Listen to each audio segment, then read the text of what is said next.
Welcome back to another story on Eclipse Wizardry. This time, we're bringing you, What If Lavender Touched Harry at 8 and Forgotten Seer Contract Activated Claiming Him Forever. Your likes fuel our creativity. Subscribe and stay tuned. Here's the story. Chapter 1, The Touching the bookshop smelled like dust and forgotten things, which was fine by Harry because forgotten things were mostly what he was. He'd slipped away from Dudley and his gang 20 minutes ago, ducking through the gap between a kebab shop and a launderette that Dudley's shoulders were already too wide to fit through. It was a trick Harry had learned at 6, find the small spaces, the overlooked ones, and disappear into them. He was very good at disappearing. The Dursleys had been teaching him the skill his whole life without meaning to. The bookshop was called Pemwick's Second Thoughts, which Harry thought was an excellent name for a shop full of books that other people had given up on. A handwritten sign in the window said open in letters that leaned slightly to the left, as if they'd had a long day. Harry pushed the door open and the bell above it gave a tired little chime. The man behind the counter didn't look up. He was reading something thick and serious looking, and he had the air of a person who had decided many years ago that customers were a theoretical concept. Harry approved of him immediately. He moved through the shelves slowly, the way he always did when he had a space to himself. At school he'd learned to act like he wasn't interested in books because being interested in anything was an invitation for Dudley's friends to break it. But here, alone between stacks that reached the ceiling and smelled of old paper and something faintly like cinnamon, he let himself look properly. He was crouched in the back corner, pulling out a battered copy of something called Myths and Mysteries of the Ancient World. The cover had a drawing of an eye on it, which he liked, when he heard the voice. "That one's got a mistake on page 47. Harry looked up. The girl was about his age, maybe a little younger, with curly blonde hair that seemed to be conducting its own private argument with gravity.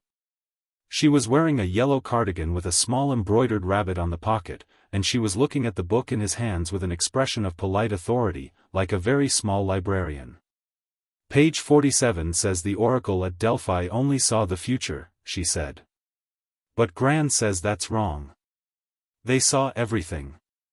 Past and future and all the bits in between." Harry looked down at the book, then back up at her.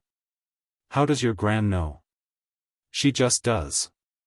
The girl shrugged. "She knows lots of things. Sometimes she says them out loud when she's asleep and Mum writes them down." She tilted her head at him. "I'm Lavender." "Harry. Do you like that kind of book?" She nodded at the one in his hands. "I don't know yet. I just picked it up." "I like the ones about Seers best," Lavender said, and she reached out, perfectly naturally, to take the book from him and show him something, and her fingers closed around his wrist. The world stopped. That was the only way Harry would ever be able to describe it afterward. Not an explosion, not a flash of light, nothing dramatic at all. Just stopping. The way a held breath stops. The way a sentence stops when you realize halfway through that you've been saying the wrong word. He felt it start somewhere behind his sternum, a heat, sharp and specific, like someone pressing a brand against the inside of his chest. It spread outward in rings, the way a stone dropped into still water spreads, except the rings didn't fade. They kept going, out through his arms and into his fingertips, down through his legs and into the floor, upward through his skull and into the air around him, and then, something opened. That was the only word for it. Something opened. It wasn't painful. That surprised him later, when he thought about it. He'd expected something ancient and magical to hurt. Instead it felt like a door swinging wide after years stuck in a frame, the wood swollen with damp. The feeling of a thing finally working the way it was supposed to. He saw things. Not quite images. More like impressions, rapid and layered, like shuffling through a deck of cards too fast to read the faces but fast enough to know there were pictures on all of them. A great hall with a ceiling full of stars. A boy with dark eyes standing in rain. Fire, somewhere very far away, burning a color that fire wasn't supposed to be. A woman's hands writing something in ink that moved. His own face in a mirror he didn't recognize, older, and his eyes, wrong. Not the wrong color. Wrong in a way he couldn't name. Then Lavender let go of his wrist and the world snapped back. She was staring at him. Her face had gone very still in a way that made her look nothing like the chatty girl she'd been 10 seconds ago. Her eyes, blue, he noticed, very blue, were wide and fixed on him with an expression that was part recognition and part something he couldn't name, something that looked uncomfortably like the face people made when they were hearing music they'd been told they'd imagined. "Oh," she said quietly. "What was that?" Harry said. His voice came out steady, which surprised him because his hands weren't. "I don't know," Lavender said. And then, with the pragmatic certainty of an 8-year-old who has been raised to trust peculiar things, but Gran will. Harry looked down at his hands. The heat was gone but something remained, a hum, low and constant, like a string that had been plucked and not yet gone silent. It sat in the center of his chest and he could feel it with every breath, this new presence, this thing that had opened inside him and shown no signs whatsoever of closing again.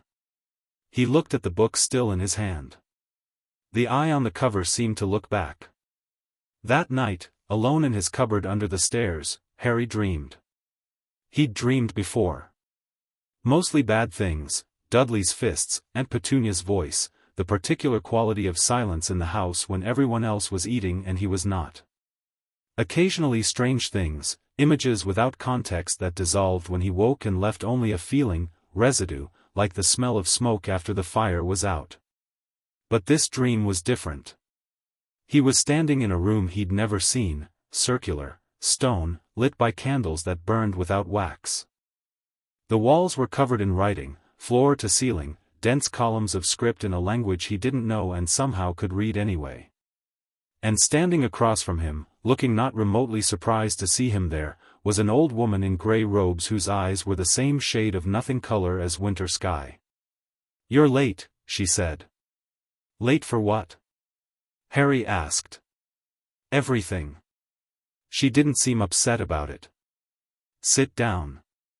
There was a chair behind him. He sat. "Do you know what you are?" she asked. "A wizard," he said.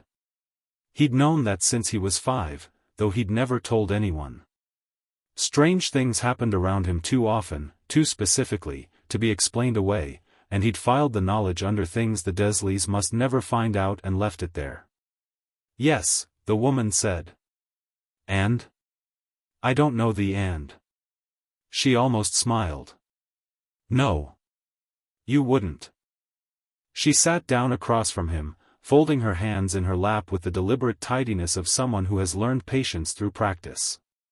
"What happened today, when the girl touched you, that was a contract activating. Specifically, the Seer contract of Rowena Ravenclaw and Helga Hufflepuff, written in the year 1012 and dormant since 1742, when the last pairing failed to occur." Harry stared at her. "You're a seer," the woman said. "You have always been a seer. Your magic has always been that of a seer, you simply hadn't touched the right catalyst yet." "The girl," Harry said. "Lavender." "Yes. She is the other half of the pairing. Not a seer herself, not exactly, but the descendant of one, and carrying the echo of that ability. When she touched you, the contract recognized both halves and activated." She paused. "It cannot be undone."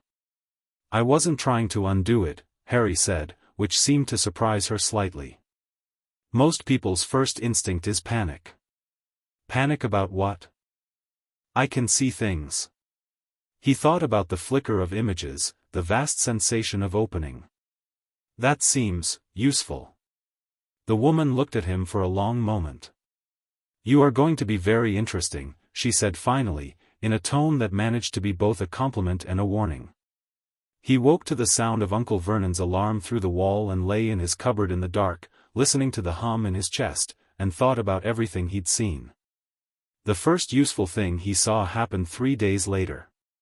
He'd been helping Aunt Petunia hang washing, helping in the sense that he'd been handed a basket of wet sheets and told to get on with it while she supervised from the back step with a cup of tea, when the vision hit him. Not like the first time. Not a flood. A single image, sharp and specific, Dudley, running in the park down the road, tripping on the broken bit of path near the east gate, face-planting into the gravel hard enough to chip a tooth. Dudley ran to the park every morning. It was 11:15 now.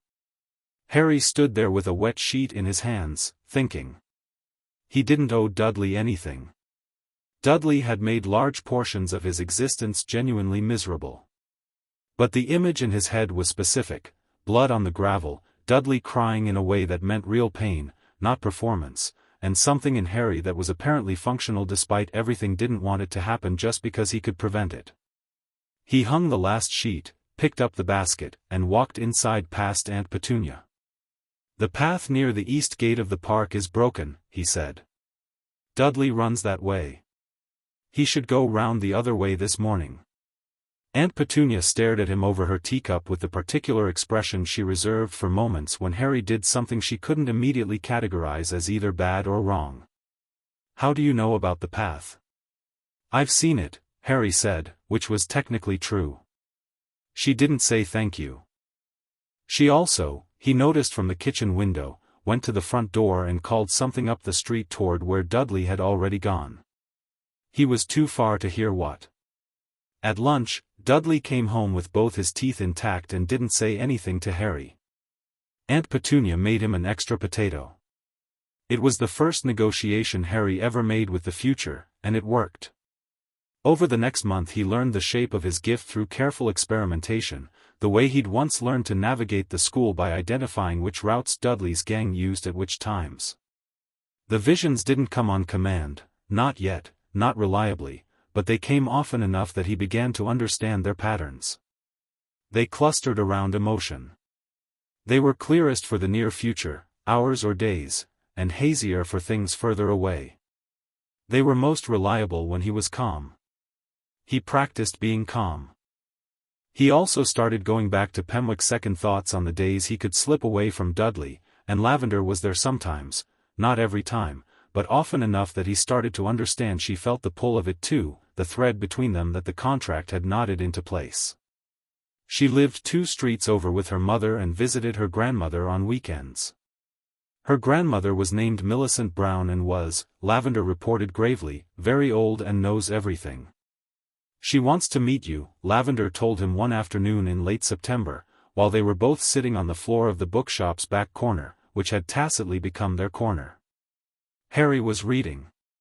Lavender was plaiting the ends of her hair and periodically saying things. "When?" Harry asked without looking up. "She said when the time is right she'll know." Lavender paused. "She says that about a lot of things. It's a bit annoying." "Does she know about?" Harry gestured vaguely, meaning the thing, the contract, the hum in my chest, the way I keep knowing things before they happen. "She knew about it before I told her," Lavender said. "She said something about it in her sleep 2 weeks ago. Mum wrote it down." She pulled a folded piece of paper from her cardigan pocket and held it out to him. Harry took it. The handwriting was Mrs. Brown's, neat, slightly rushed, and the words on it were, "The Ravenclaw line holds. The contract breathes. The eye opens where it was sealed. Tell no one. Time will protect what time has made." Harry read it twice. "What does 'tell no one' mean if your mum already wrote it down and gave it to you to show me?" "Gran says context matters." Lavender retrieved the paper and tucked it away again. "She means don't tell the people who'd want to use it." Harry thought about that for a while. The hum in his chest, which he'd started thinking of as the contract in the same way he thought of his magic generally, just a thing that was part of him, seemed to pulse slightly, like an agreement. "There are people who'd want to use it?" he asked. Lavender looked at him with those very blue eyes. "Gran says there are always people who want to use things like this." She was quiet for a moment. "She says you should know that already." Harry thought about Aunt Petunia's face when she'd looked at him over her teacup. About the way teachers at school went quiet when he answered something correctly, like correctness from him was somehow suspicious. About the particular quality of watching that he'd noticed from certain people, a too long look, an unnecessary attention, that he'd been filing away without a framework for it. Yeah, he said. I know. The dream came back irregularly, in pieces, spreading over the following months the way a large book reveals itself in installments. The woman in gray, he eventually decided she was either a fragment of his own sight personified or something embedded in the contract itself, and that either way she was real enough to take seriously, told him things in the measured way of a teacher who understands a student won't retain everything at once. He learned that the contract had been written with a specific function. Two seers, paired, could see more clearly in concert than either could alone. Not just the future, patterns. The architecture of choices. The way one decision shifted a dozen others, rippling forward.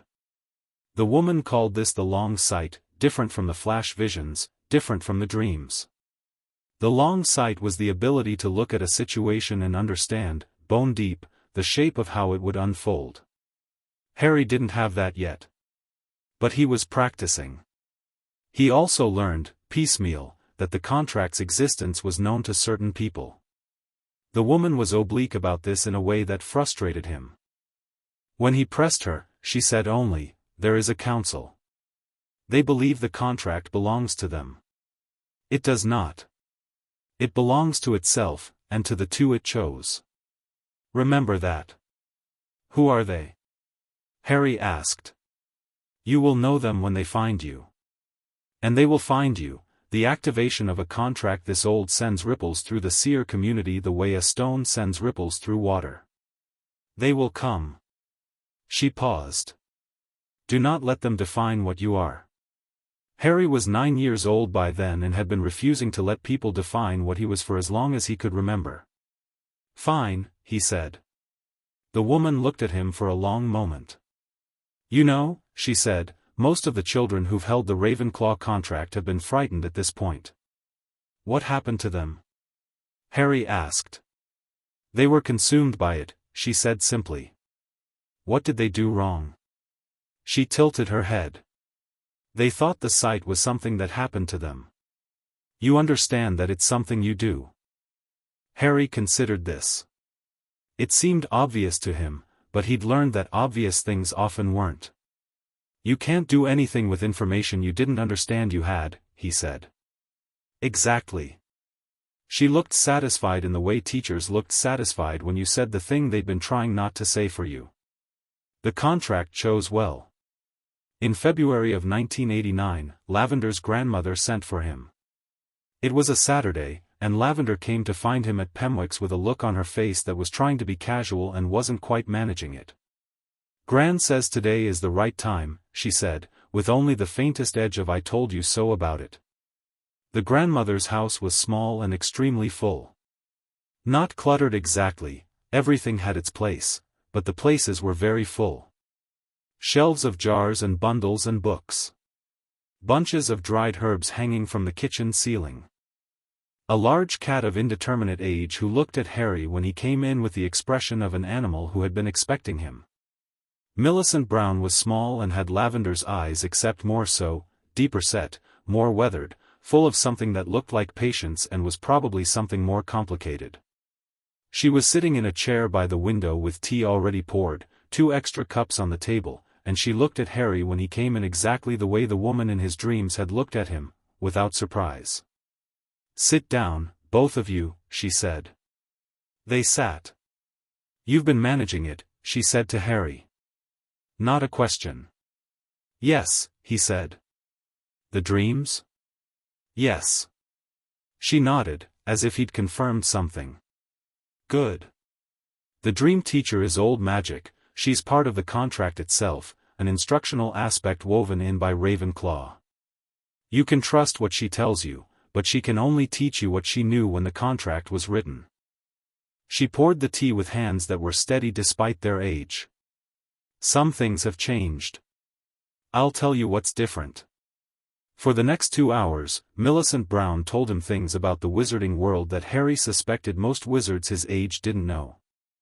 She told him about the war that had ended the year before he was born, and about the man who'd started it, and about the prophecy that everyone thought had ended everything. She told him about the role seers had played in both, the ones who'd been used, the ones who'd hidden, the ones who'd tried to navigate between. She told him about the Seer Council. They're old, she said. Older than Hogwarts. They believe that seer magic belongs to itself, that seers should operate outside the ordinary wizarding world, neither serving it nor opposing it, simply watching. They enforce this belief with considerable thoroughness. Her voice was careful in the way voices got when considerable thoroughness was doing significant work. When a contract activates, especially one as significant as Ravenclaw's, they will want to bring the pair into their structure. Train them their way. Use them their way. You said, use, Harry observed. I said what I meant. She looked at him steadily. They will not understand that you've been doing this alone for months already. They will assume you need managing. They will be wrong, and they will not like being wrong. Lavender had been quiet through most of this, sitting with her hands wrapped around her teacup. Gran, she said now, is Harry going to be in danger? He was always going to be in danger, Millicent said, without particular drama, the way she might say it looks like rain. The question was never whether. Only how. She looked at Harry again, assessing, and said, you are not what they will expect. None of them, not the Council, not Dumbledore, not the darkness that survived the war. They have all formed an idea of what Harry Potter is, what he will be, how he will move. The thing that will protect you most is the distance between their idea and the truth. What is the truth?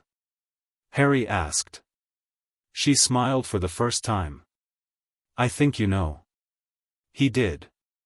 He'd been working it out steadily for the past 6 months, in the quiet of his cupboard, in the back corner of Pemwick's, in the grey expanse of his dreams. He was a seer with a contract that was more than a century overdue, in a world that was heading toward a conflict that most people could feel coming and nobody wanted to name. He was 8 years old and had already beaten more odds than most people ever faced by simply surviving. And he could see. Not everything. Not perfectly. But more than enough to stop being a pawn in other people's games. Yes, he said. I know. On the walk home, he walked Lavender back to her grandmother's gate, which was 3 streets from Pemwick's and 5 from his own house. Lavender said, Are you scared? No, Harry said. She looked at him sideways. Really? Really? He thought about it. Should I be? Probably, she said. Gran is scared for you, a bit. She hides it but I can tell. She paused. I'm a bit scared too. Not for me. For you. The things Gran said about the Council, they're a problem for later, Harry said. When I get to them I'll know more than I do now. You don't know everything, Lavender said, in the tone of someone who needs this to be clearly established. No, Harry agreed. But I know the direction. She stopped at her gate and turned to look at him. The light was going, February doing its grudging best, and her face was half-lit and entirely serious. The contract, she said. Does it, I mean. Are you okay with it? With being bound to me, sort of. You didn't choose it. Harry thought about this carefully, the way he thought about things that mattered. He could feel the hum in his chest, steady and familiar now, the thread that connected him to her, not constraining, just present. Like knowing there was someone in the next room. Like a door always slightly open. Neither did you, he said. No, she said. But you're the one who got the big part of it. I just triggered it. You're the one who got changed. I was always going to be changed, Harry said. Something was always going to open this.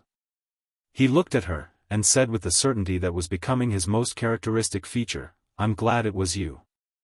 Lavender stared at him for a moment with the expression of someone processing a sincere thing, which most people found harder to process than an insincere one. Then she nodded, once, with considerable dignity. "Okay," she said. "Good." She went inside. Harry walked home with his hands in his pockets and his head full of futures and something in his chest that had been wound tight for 8 years slowly, incrementally, beginning to ease. He went to bed that night and didn't dream of anything. Just a deep, still dark, and the sense of something enormous but patient, waiting. He'd be ready for it. He was already making sure. 3 years. He had 3 years before Hogwarts. 3 years to learn what he could, see what he could, map the board before anyone knew he was a player. The hum in his chest pulsed once, like a heartbeat, and steadied. He slept. Chapter 2, The Learning. The Hogwarts letter arrived on a Tuesday, which Harry had known it would. He'd seen it 3 weeks prior, a flash vision, brief and specific, an envelope on the Dursleys' doormat, thick parchment, green ink, the particular quality of morning light that meant early July. He'd noted it the way he noted all his visions now, in the small notebook he kept tucked inside his pillowcase, and then he'd gone about preparing.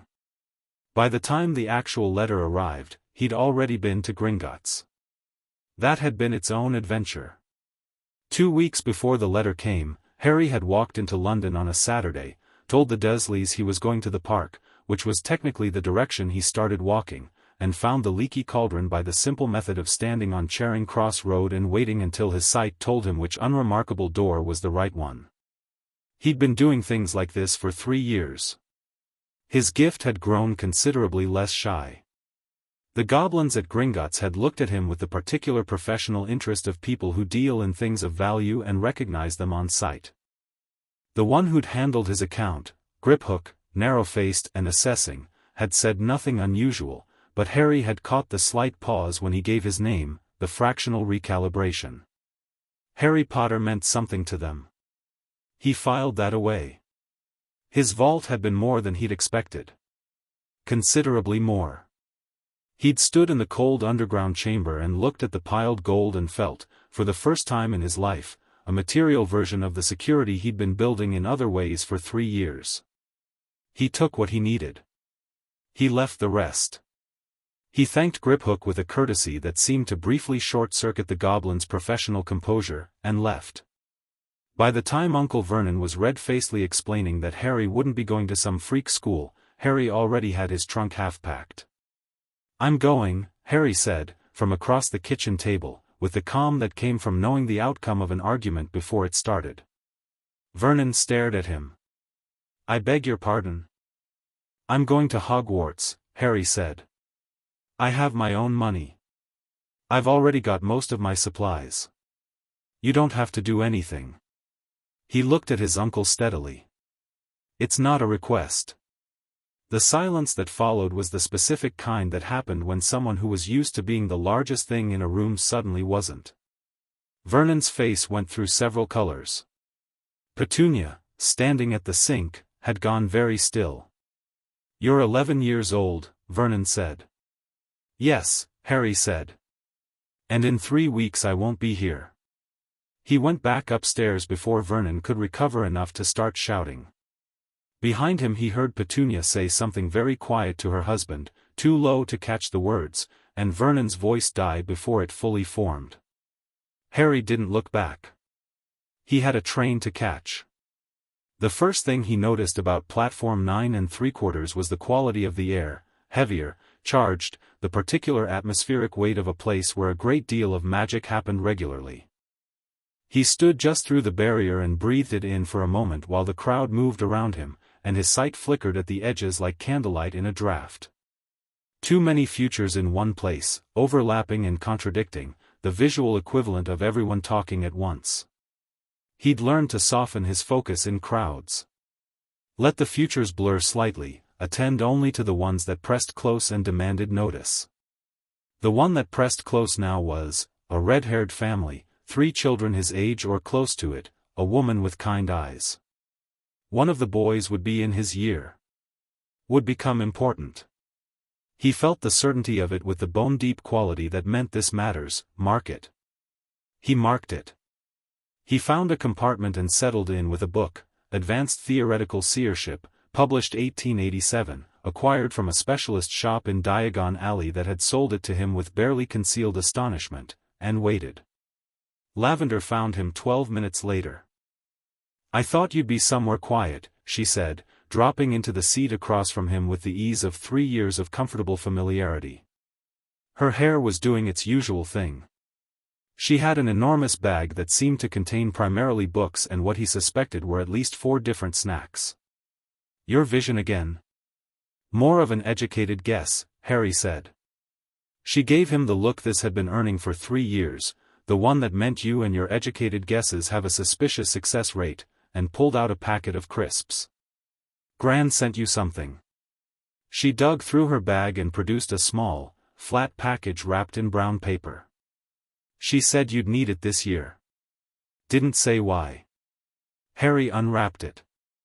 Inside was a slim notebook, different from the ones he'd been using, this one bound in dark leather with something faintly warm about the cover, like it was just above body temperature. When he opened it, the first page said in Millicent Brown's handwriting, "Write what you see. It becomes clearer in the writing. Trust the process." Below that, also, "Be kind to the Longbottom boy. He'll matter." Harry smiled and tucked the notebook into his jacket pocket. "What did she say?" Lavender asked. "Be kind to the Longbottom boy," Harry said. Lavender considered this. "Which one is he?" "Haven't met him yet." The door slid open 20 minutes later. They were well clear of London by then, the city giving way to countryside, and a round-faced boy with an expression of concentrated worry looked in and said, "Sorry, have you seen a toad?" "I've lost Trevor." "He's not supposed to." He stopped. The worry shifted slightly into something more complicated, the look of someone who has spent a long time bracing for other people to laugh. Harry looked at him for a moment, and then his sight offered a quick, clear impression, this boy, years from now, standing with a sword in his hand and no fear on his face whatsoever. Underneath the worry, something that would become formidable. "I haven't," Harry said. "But check the luggage rack on the far end, toads like the dark and that end gets less light." "What's your name?" The boy blinked. "Neville. Neville Longbottom." "Harry. That's Lavender." Harry nodded at the rack above him. "Sit down if you want. We'll help you look for Trevor when we get there."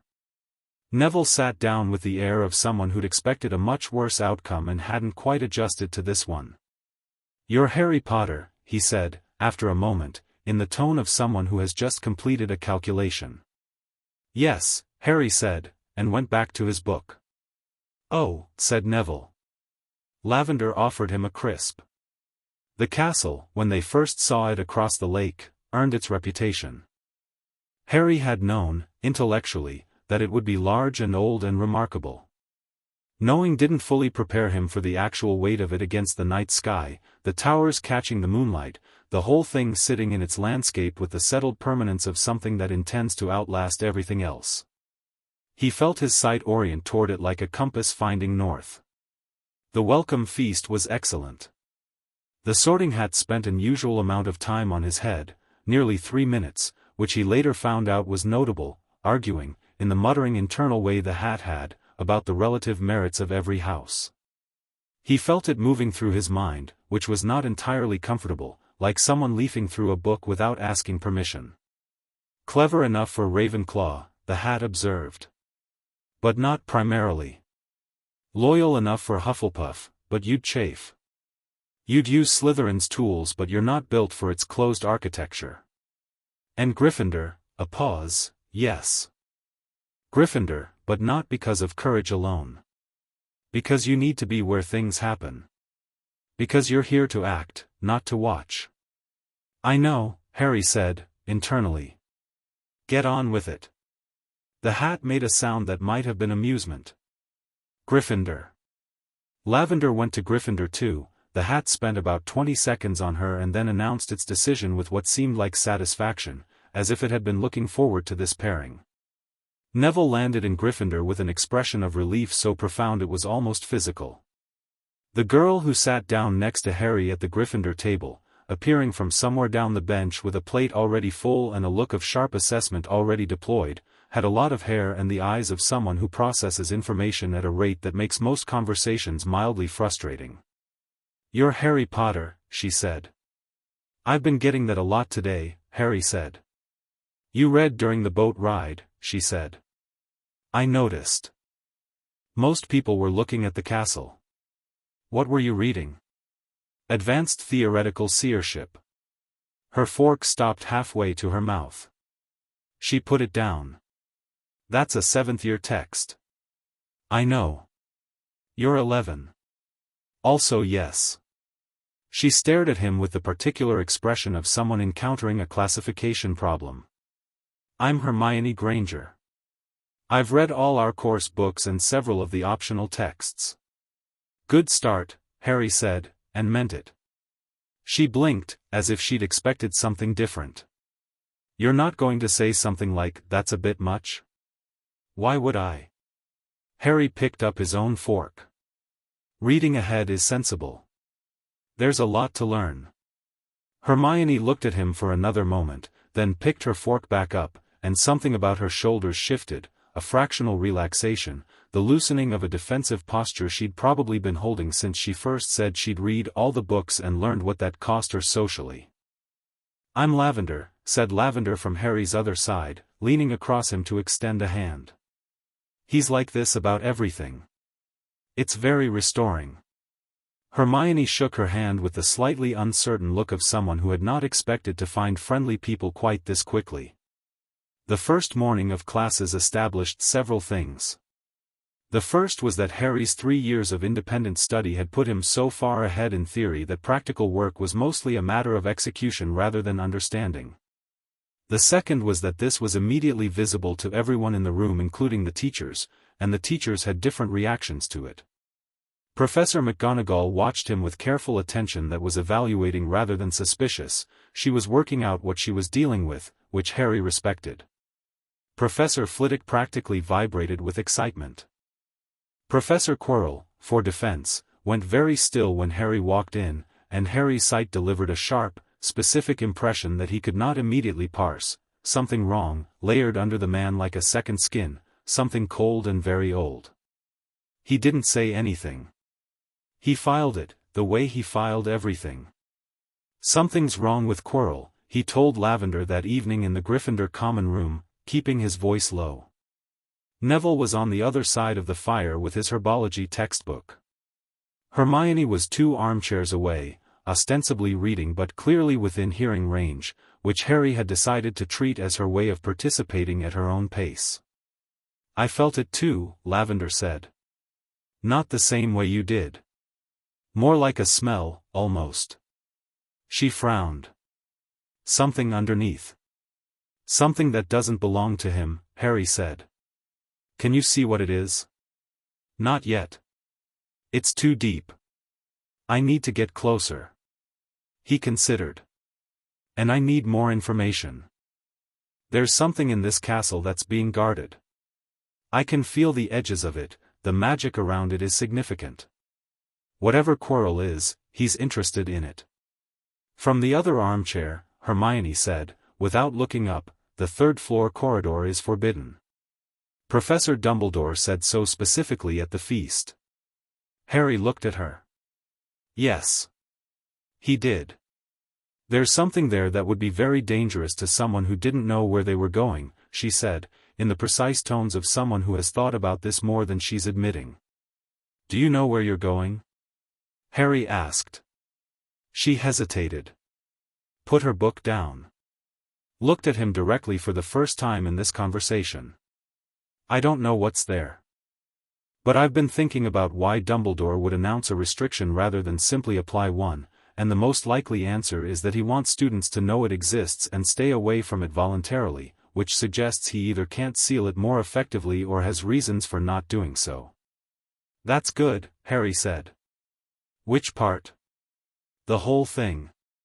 You think about the reasons behind the rules, not just the rules." He paused. "Most people don't do that." Hermione looked at him with an expression he was starting to recognize as her version of flustered, which was not the pink-faced, flustered most people experienced but rather a kind of rapid internal recalibration, like a library reorganizing itself. "Well," she said. "It's logical." Neville looked up from his herbology book. "Are you three planning something?" "Not yet," Harry said. "We're gathering information." "Oh," said Neville. "Right." He went back to his book, and then apparently couldn't quite leave it there. "Should I know about it when you are planning something?" Harry looked at him. The image of the sword flashed briefly, warm and certain. "Yes," he said. "Definitely." Dumbledore noticed him in the second week. Harry had been expecting this. He'd been more precise about it in one of his early September visions, the old man watching him across the great hall during breakfast, with the careful attention of someone who has spotted an anomaly and isn't yet sure what to do about it. The timing was about right. He noticed the noticing and did nothing in particular about it. He did, however, start paying attention to the quality of the watching. Dumbledore had a way of being present in rooms without appearing to surveil them, moving through conversations, pausing to speak with students, eyes that flicked and catalogued with the efficiency of long practice. Harry had met precisely one person who watched rooms the way Dumbledore did, and that was Millicent Brown. The difference was that Millicent watched to understand. He was increasingly unsure that Dumbledore was watching for the same reason. The summons came on a Thursday evening, delivered via a first-year who looked faintly terrified of the note in his own hand. "Harry, read it. Please come to my office after dinner, if you would be so kind." Sherbet Lemon, and showed it to Lavender, who read it twice. "Be careful," she said. "I'm always careful." She gave him a look. "You are aggressively uncareful. You're brave and strategic, which isn't the same thing." "I'll be brave and strategic in his office, then." "Harry." "Lavender." She held his gaze for a moment. The thread between them, always there, always warm, pulsed slightly. 3 years in, he'd learned to read the pulses. That one was, "I'm worried and I need you to know that, not for you to fix it, just to know." "I know," he said, quieter. "I'll be careful." Dumbledore's office was full of things, which Harry found interesting. Every object was interesting, every device a question about what it measured and why, but he made himself look at the man sitting behind the desk and not the room, because the room was probably meant to be distracting. "Sit down, Harry," Dumbledore said, and his voice was warm and easy in the way voices were when they'd spent a long time becoming warm and easy. "I understand you've been settling in well." "Very well," Harry said. "Your professors tell me your work is somewhat ahead of where they'd expect." "I had time to study before I arrived," Harry said, which was true. Dumbledore looked at him over his half-moon glasses with eyes that were doing a great deal of work behind their twinkling expression. Harry kept his own face open and attentive and his sight slightly extended, watching the edges of the moment. "I wonder," Dumbledore said, in a conversational tone that was doing a lot of work to seem casual, "whether you might tell me something about your preparation. Your independent study, I mean. It's quite unusual for a student from, a very slight pause, a non-magical home to arrive so well prepared." "I found the right books," Harry said. "Yes. I imagine so." Dumbledore steepled his fingers. "Are you finding anything about the castle surprising? Now that you're here?" There it was. Not subtle, or rather, it was subtle in the way powerful people were subtle, wrapped in pleasantry, but the question underneath was direct: what do you know and how do you know it? "The staircases move," Harry said pleasantly. That was a bit surprising the first day. Dumbledore smiled. The smile reached his eyes, but his eyes were also, Harry noticed, doing something extra. "And nothing else, then?" "Professor Quirrell seems unwell," Harry said. He watched Dumbledore's face. "There's something off about him. I noticed it the first lesson. A beat. Very brief, very controlled. Defense against the dark arts can be a taxing subject to teach, Dumbledore said. I'm sure, Harry said. The silence between them had the quality of two people deciding, simultaneously, how much to show. Harry let it sit there comfortably. He had learned that silence made most people talk and that most people didn't know this. You are a remarkable young man, Harry, Dumbledore said finally. Thank you, Harry said. I hope you'll feel you can come to me with anything that troubles you. Anything you see, or experience, or wonder about.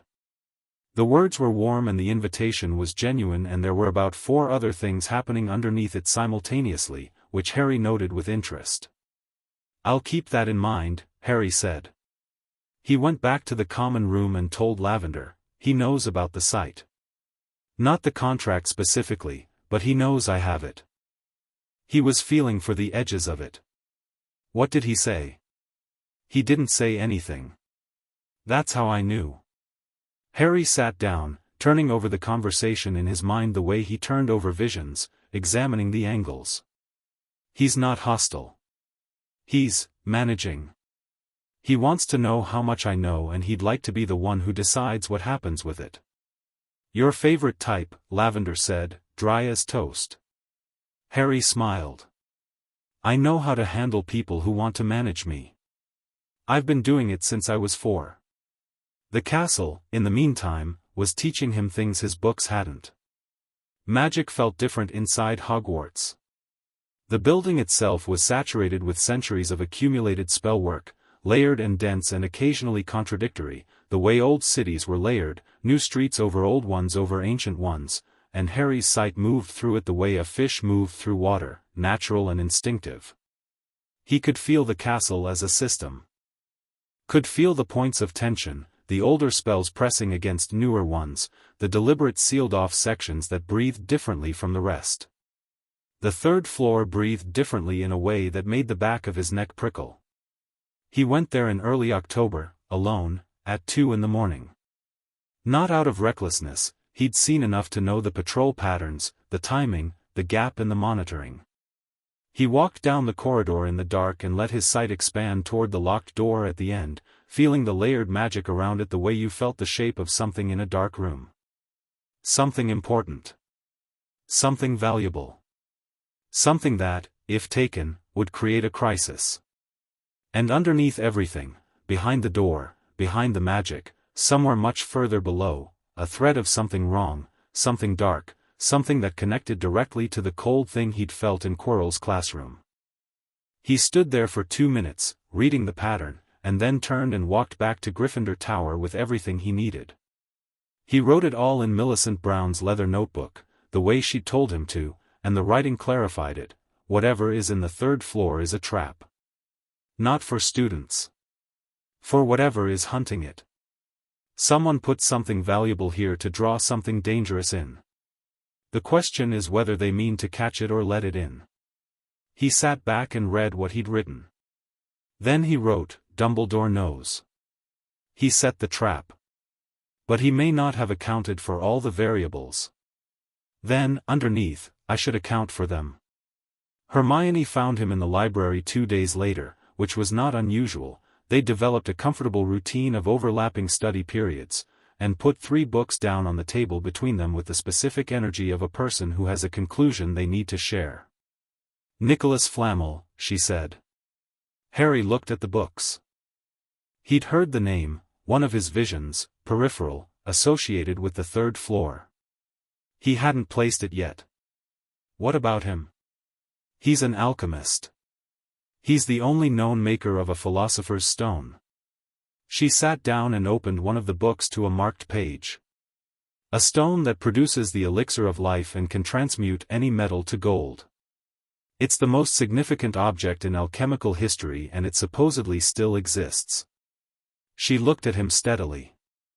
I think it's what's on the 3rd floor. You're right, Harry said. She paused. You already knew. I knew there was something significant there. I didn't have the name yet. How do you, she started, and then stopped herself, reorganizing.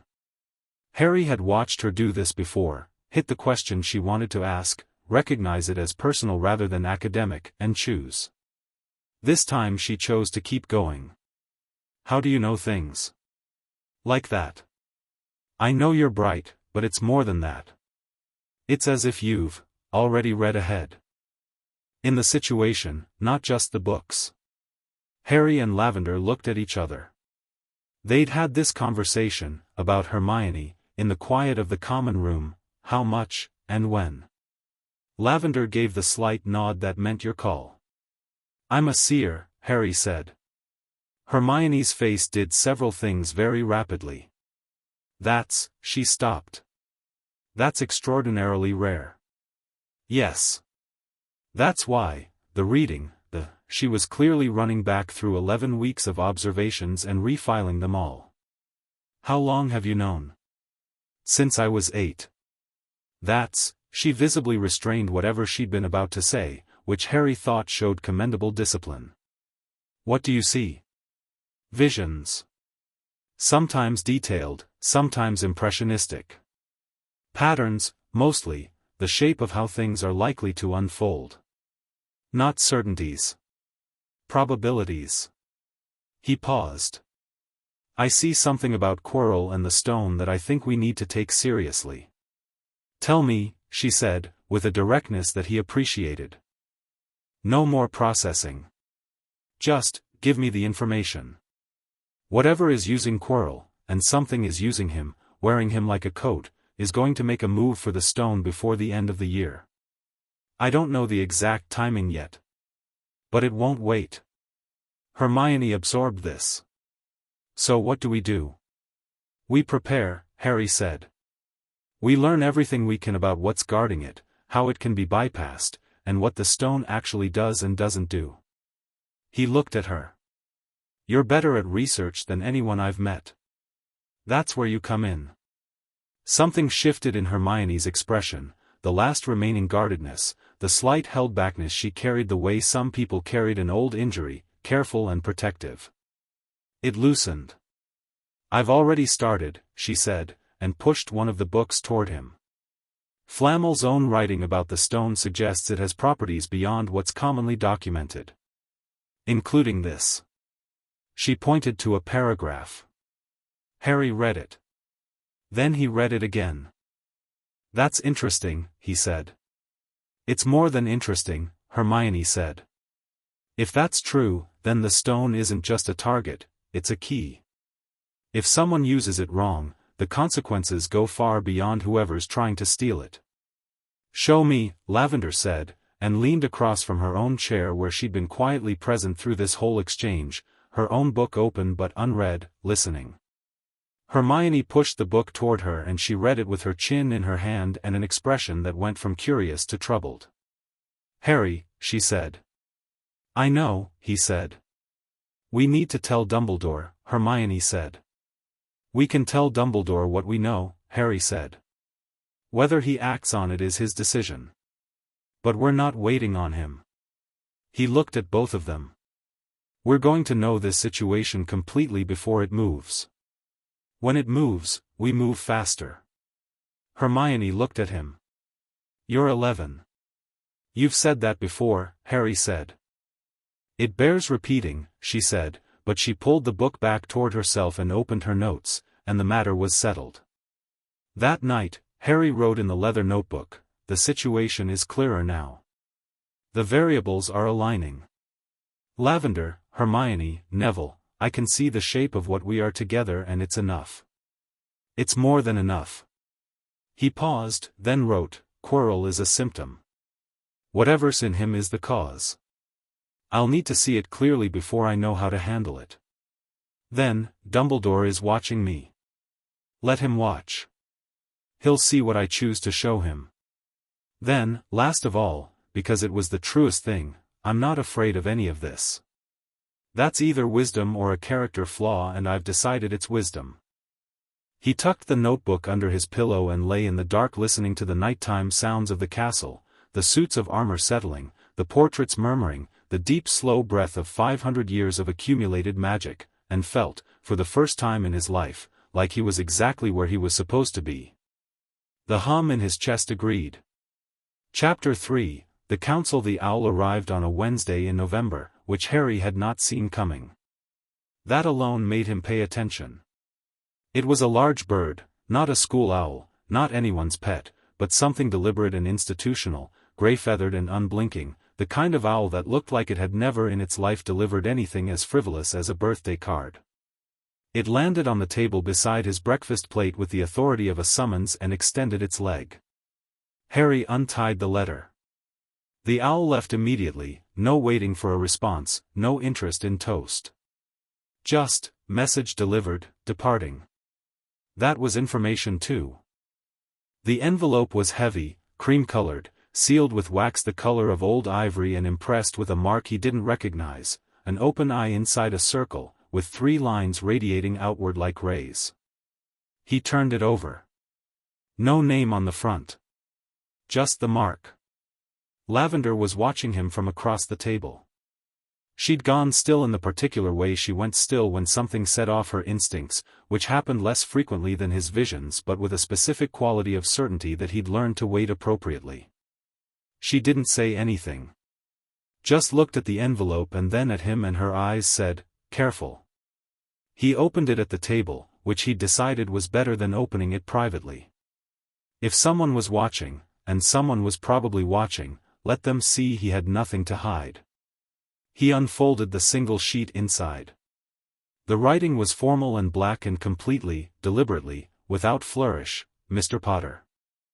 Your activation of the Ravenclaw Hufflepuff Seer contract has been confirmed by the Council of Seers. The contract carries obligations that supersede ordinary wizarding law. You are required to present yourself for assessment and registration within 30 days of receiving this letter. Failure to comply will result in the Council exercising its right of compulsory recall. This is not a request. Further information will be provided upon your compliance. The first seat, Council of Seers." Harry read it once. Folded it carefully. Put it in his pocket. "Well," said Neville, who had apparently been reading over his shoulder, "that sounds threatening." "It is threatening," Harry said, and reached for his pumpkin juice. "What are you going to do?" Neville asked. "Eat breakfast first," Harry said. "Then think about it." He thought about it through Transfiguration, which meant he was slightly less precisely focused than usual, and McGonagall noticed. He caught her noticing in the way she noticed everything, with a sharp professorial attention that filed observations for later, but she didn't comment. He thought about it through Charms, which was less demanding, and refined his thinking while Flitwick demonstrated the Wingardium Leviosa technique with an enthusiasm that suggested he had not yet tired of feathers rising through the air after several decades of teaching. By the time he got to the library at lunch, he'd made his decision. Hermione was already there. She had, he strongly suspected, been there since breakfast, or possibly since before it. There was a fortification of books around her that suggested either extensive prior planning or the kind of spontaneous research frenzy she entered when something caught her properly. She looked up when he sat down. "Seer Council," he said, and put the letter on the table between them. She read it. Her jaw tightened slightly on the compulsory recall. "They can't do that. Compulsory, that's essentially kidnapping. That's completely outside any legal framework I've read about in a history of magic or the standard book of wizarding law. They're older than the legal framework," Harry said. "They wrote their own. That doesn't make it valid." "No. But it makes it what they believe." He tapped the letter. "What I need to know is what I'm actually dealing with. What is the Council, really, not what they claim to be." Hermione looked at him for a moment and then stood up and moved 3 shelves over with the purposefulness of someone who knows exactly where the relevant book is. She came back with 2, one large and dark-spined, one narrow and pale, and sat down opening the large one. "I found a reference to them 2 weeks ago, actually," she said. "When I was researching the history of Seer traditions. I didn't know it was relevant to you. Tell me."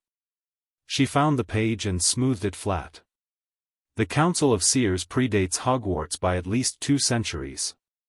They're self-governing, self-appointed, and their authority comes from a charter they wrote themselves around 800 AD.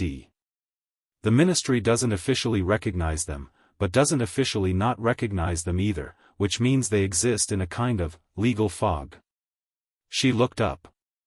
They've historically taken seers into what they call wardenship, which sounds like education and is actually more like conscription. Every significant seer of the last several hundred years has either been registered with them or has, she paused, disappeared from the historical record. Those are probably the same events, Harry said. That's what I think too. She ran her finger down the page. The contract you hold, the Ravenclaw-Hufflepuff contract, is listed in their records as their highest priority asset. It's been dormant for over 100 years. When it activated, she stopped. It sent a signal, Harry said. Like hitting a bell. The text says it would be felt by every seer currently living, Hermione confirmed. Every one. Simultaneously. She looked at him with the careful expression of someone delivering news they're not sure how the recipient will take. You announced yourself to the entire seer community the moment Lavender touched your wrist. I know, Harry said. He'd known this since Millicent Brown's kitchen, 3 years ago. The question is what they actually want with me. Not what the letter says. What they actually want. Control, said Lavender from the doorway. They both looked at her. She came in and sat down, unwinding her scarf, her cheeks pink from the cold corridor. Sorry. I was talking to Gran. She produced her own small notebook, the one she wrote her impressions in, less sight and more intuition, but no less reliable for that. She says the council has been waiting for the contract to reactivate since 1742. They consider it she checked her notes, their foundational asset. The original contract was written with their input, according to them. They think that makes them its custodians. Does it? Neville asked. He'd come in quietly behind Lavender and settled at the end of the table without making a production of it. Harry had noticed that Neville was very good at being in conversations without inserting himself, a useful quality, and an underrated one. Ravenclaw and Hufflepuff wrote the contract, Harry said. Not the council. The council is 300 years younger than the contract. He picked up the letter again, looking at the seal. They've built their entire institutional identity around something that isn't theirs. Which means they need you, Hermione said, following the logic with the quick precision that made arguing with her feel like trying to outrun someone who'd already seen the finish line. Your existence validates everything they claim to be. A seer council without a significant active seer is just a club of people who have occasional impressions about the weather. So refusing them doesn't just inconvenience them, Lavender said slowly. It undermines them. Yes, Harry said. Silence. The library ticked around them, fire and old wood and the distant sound of someone's quill. So you're going to refuse them, Neville said. Not a question. I'm going to respond to them, Harry said. I'm not going to refuse or comply. I'm going to make a counteroffer. Hermione frowned. What kind of counteroffer? I'll meet with them. On my terms. Here, at Hogwarts, on a date I choose. No assessment, no registration, no wardenship. He looked around the table at all three of them. And I'm not going alone. He wrote the response that evening at the desk in his dormitory while his roommate slept, drafting it 3 times before settling on a version that was courteous in exactly the way his letter to the Council of Seers needed to be, precise, neither deferential nor aggressive, and absolutely clear about what he was and was not offering. To the first seat, Council of Seers. I have received your letter and understand its contents. I am prepared to meet with representatives of the Council to discuss the matter of the Ravenclaw-Hufflepuff contract. I propose a meeting at Hogwarts School of Witchcraft and Wizardry on Saturday the 14th of December, at 2 o'clock in the afternoon, in the presence of my associates. I will not be attending for assessment or registration, nor am I agreeing to any form of wardenship by accepting this meeting. I am, however, genuinely interested in what the Council knows about the contract's history and purpose. I trust this is sufficient. Harry J. Potter. He read it over. Added one line at the end, I am available to answer questions about the nature of the contract as it is currently functioning. I imagine this information is of value to you.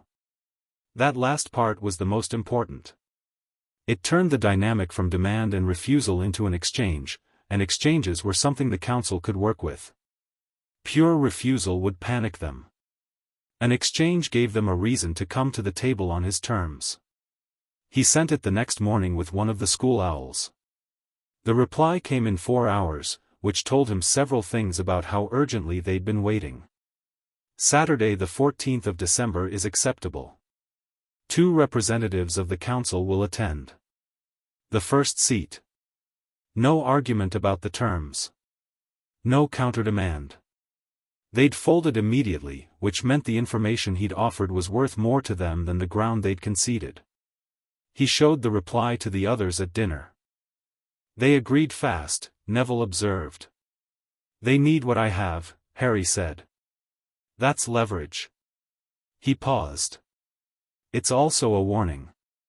They wanted enough to agree to anything to get in the room. Which means once they're in the room they'll try other methods, Hermione said. Yes. So we need to know what methods they have. They spent the next 3 weeks building a very thorough picture of the Council of Seers. Hermione did the bulk of the historical research with the focused intensity she brought to anything she considered a project worth taking seriously, which at this point meant most things. Neville, who had a surprising talent for following conversational threads and getting people to reveal things without realizing they'd done so, extracted fragments of information from various professors under the guise of genuine curiosity about divination as a magical discipline. Lavender wrote to her grandmother twice and received responses that were dense with specific knowledge and interspersed with what Harry had come to think of as Millicent Brown's editorials, which were opinions stated with such certainty they left no grammatical room for disagreement. What they assembled was this: the Council had 7 seats, currently held by 5 people after 2 deaths in the last decade with no replacements found yet. The first seat, who had signed Harry's letter, was named Aldrich Vane, mid-60s, a seer of moderate ability and considerable ambition, who had been first seat for 20 years and had spent most of those years searching for a significant active contract to anchor the Council's dwindling relevance. The second seat was a woman named Kasia Morrow, younger, more able, and according to Millicent Brown's most pointed editorial, the genuinely dangerous one, not because she's cruel but because she believes everything she does is right. That last part is definitely a warning, Lavender said, reading it aloud. People who believe they're right don't make deals, Neville said. They make conversions. Harry looked at him. That's a good way to put it. Neville shrugged, slightly embarrassed. Gran Longbottom says it about the ministry. Harry made a note in the leather notebook: Vane wants relevance. Morrow wants righteousness. Different handles. He thought about that.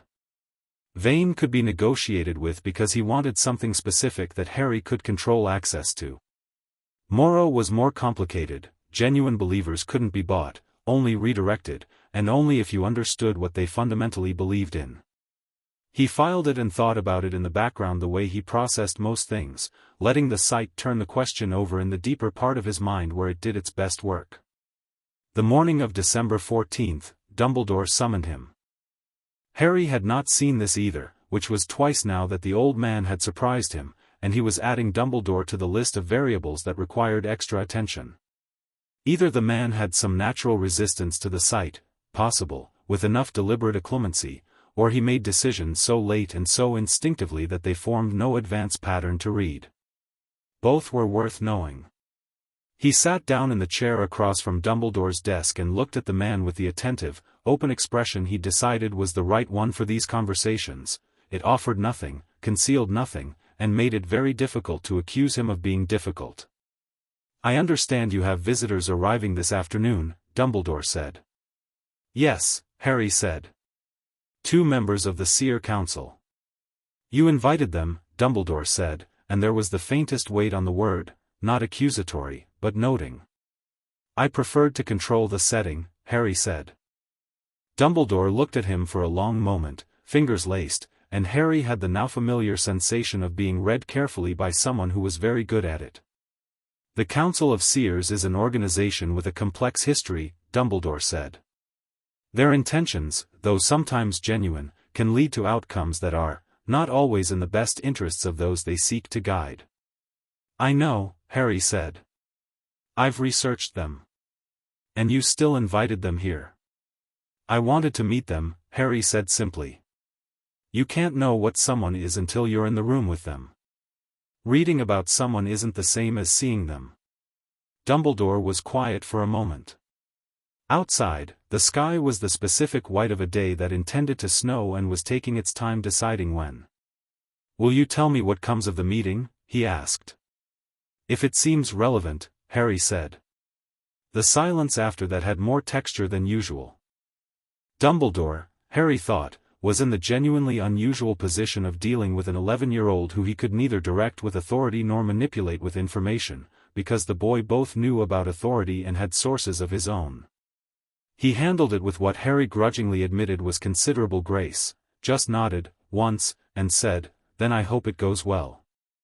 "Thank you," Harry said. "So do I." They met in a small classroom on the second floor that Harry had cleared with a brief word to McGonagall, who had looked at him with the expression she used when she wasn't sure whether to be concerned or impressed and was holding both options in reserve. He'd arranged 4 chairs, 2 facing 2, and told Hermione, Lavender, and Neville where to sit. "You want us in specific positions?" Neville asked. "Lavender on my right, Hermione on my left, you directly across," Harry said. "Lavender will catch anything emotional that I miss. Hermione is the one who knows the legal angles and I want her visible because she'll make them cautious. You," he looked at Neville, "you're steady. People underestimate steady. If they decide to try something, they'll discount you first." "I'm the hidden piece," Neville said. "Yes." Neville nodded with the equanimity of someone who has decided that being underestimated is a feature rather than a bug. "All right." Aldrich Vane was tall, white-haired, and moved with the particular precision of a man who had spent decades constructing an impression of authority and maintained it the way other men maintained a wardrobe, constantly, carefully, and with considerable investment. He had pale eyes that catalogued everything in a room within the first 5 seconds of entering it, and he looked at Harry with an expression that was trying to be neutral and was not quite managing it. Kasia Morrow was shorter, perhaps 40, with dark hair cut close and a face that was in genuine repose rather than performed calm, the difference being that performed calm required effort and real calm didn't. She looked at Harry and her expression said nothing, which was itself a kind of statement. They sat. Harry didn't offer tea, which he'd considered and decided against. Tea was a hospitality gesture and this wasn't that kind of meeting. "Mr. Potter," Vane said. His voice was practiced and warm in the institutional way. "Thank you for agreeing to this meeting." "Thank you for coming," Harry said. "I think we have things to say to each other." Vane smiled. "Indeed. We do." He settled himself with the ease of someone who has run a great many meetings and is comfortable with the rhythm of them. "The activation of the Ravenclaw-Hufflepuff contract is, as I imagine you know, a significant event. The Council has been the guardian of that contract's history and intent for several centuries. We feel a deep responsibility toward its current holders." "Tell me about the contract's intent," Harry said. "Not the guardianship. The intent." Vane paused fractionally. He'd been planning to continue on the guardianship point. "The contract was written to create a paired seer partnership of exceptional ability," he said, recovering smoothly. "2 seers working in concert, capable of what we call long sight, the ability to map the probable architecture of significant events before they unfold." "And the Council's role in that?" "Guidance. Training. Protection." Vane spread his hands. "The pairing, without proper support, can be destabilizing. The long sight, fully developed, is a considerable weight. I've been carrying it for 3 years, Harry said. Without destabilizing. A beat. Kasha Moro's eyes moved to him, just slightly. We're aware of that, Vane said, and now there was something more genuine in his voice, genuine enough to be either honesty or a very sophisticated play. It's remarkable.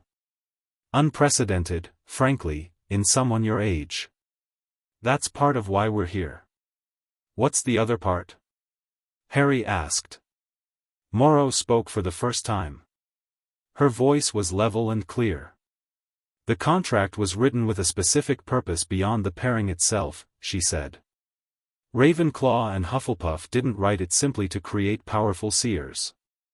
They wrote it to create seers capable of seeing a specific thing. She looked at him steadily. Are you aware of what that thing is? Harry held her gaze. Tell me what you know, he said. Then I'll tell you what I've seen. Moro studied him for a long moment. He felt the sight pressing at the edges of her. She had genuine ability, he could feel it, deeper and more carefully cultivated than Vane's moderate gift. She was reading him as much as he was reading her, and she was good at it. The contract was written during the first generation after the Founders, she said. There was a war then, not the one history's record, not the conflict between Salazar Slytherin and the others. An older war. A faction that believed seers should govern wizarding society, because only seers could prevent the recurring catastrophes that magical communities kept producing. She paused. The Founders opposed this. The contract was part of their opposition. It was designed to produce a paired seer powerful enough to end the war, definitively, in a way that a government could not. How? Hermione asked from Harry's left. Moro glanced at her. By removing the possibility of the faction's core argument. The faction's power rested on the claim that unguided magical society would inevitably destroy itself, that without seer governance, war and catastrophe were inevitable. The contract, at full activation, creates a paired seer capable of something called possibility mapping, a form of long sight that can publicly demonstrate, undeniably, that human choices can prevent catastrophe. That catastrophe is not inevitable. She let that sit.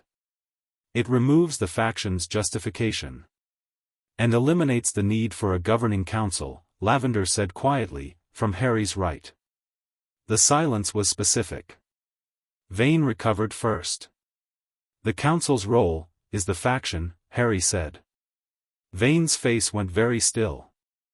Not intentionally, Harry said, keeping his voice entirely level.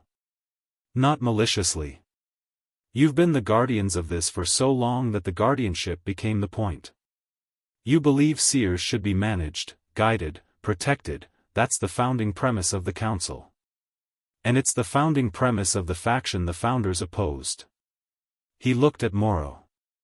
That's what you meant by, genuinely dangerous.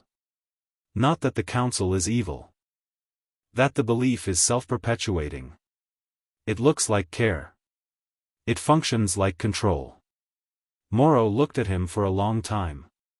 You're 11 years old, she said finally, and unlike every other time someone had said this to him this year, her voice wasn't dismissive. It was something closer to, troubled. Yes, Harry said. And I've been a seer for 3 years, and I've been thinking about this since the first month. He looked between both of them. I understand what you want. You want to train me, incorporate me, make the council relevant again through what I can do. And I'm telling you clearly, that's not going to happen. Vane leaned forward. Mr. Potter. The compulsory recall is a threat, Harry said pleasantly, that relies on the assumption that I don't know what it actually involves and couldn't handle whatever it entails if I did. He looked at Vane with an expression that was not unkind. I've read your charter. The recall procedure requires the consent of both parties in the contract, not just one. Lavender doesn't consent. That ends the legal basis immediately. Vane's carefully maintained composure developed a fracture. He looked at Lavender. Lavender met his look with the serenity of someone who has been her grandmother's granddaughter her whole life. "No," she said simply. "What we can offer you," Harry continued, "is information. About how the contract is functioning, what I'm able to see, how the possibility mapping is developing." He let that land. "You've spent a century and a half with a dormant contract and no data. I'm 3 years into active function. If you want to understand what the founders built, talking to me is the only way to do that." "In exchange for what?" Morrow asked. The question was sharp and clean and Harry appreciated it. She'd dropped the institutional language and was just talking. "Information in return. What you know about the contract's full capacity that isn't in any book I've been able to find. The history of previous pairings, what worked, what didn't, and specifically what the ones who were consumed by it were doing wrong." He paused. "And no more compulsory recall letters. No registration demands. The Council acknowledges, in writing, that this pairing is self-governing." Vane looked like he'd bitten something sour. Morrow was very still. "You're asking us to renounce our founding mandate," Vane said. "I'm asking you to update it," Harry said. "The faction is gone.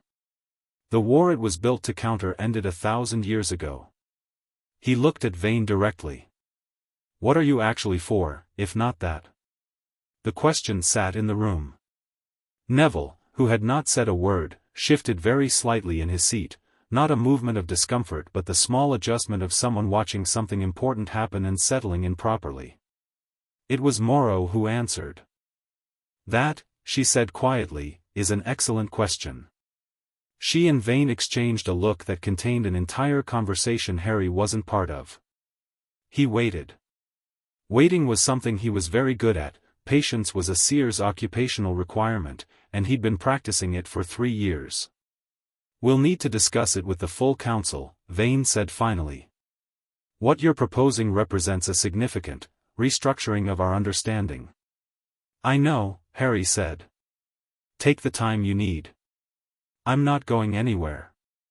There was no warmth in the leave-taking, no handshakes, no polite noises, just the mutual acknowledgement of people who have had a genuinely significant conversation and are still working out what to do with it. Vane went first, with the careful tread of a man recalibrating. Morrow paused at the door. She turned back. Looked at Harry specifically, with the directness of her genuine gaze rather than the institutional one. "You said the ones who were consumed were doing something wrong," she said. "What do you think it was?" "They were trying to see everything," Harry said. "Trying to know every outcome, every variable, every possible future simultaneously. They burned themselves out trying to hold too much." "And you don't?" "I let go of the things I can't affect," Harry said. "I focus on what I can change. The future isn't a thing to possess." He paused. "It's a thing to navigate." Morrow looked at him for another moment. Then she nodded, not the institutional nod of a meeting concluded, but something smaller and more genuine, the nod of a person who has heard something true.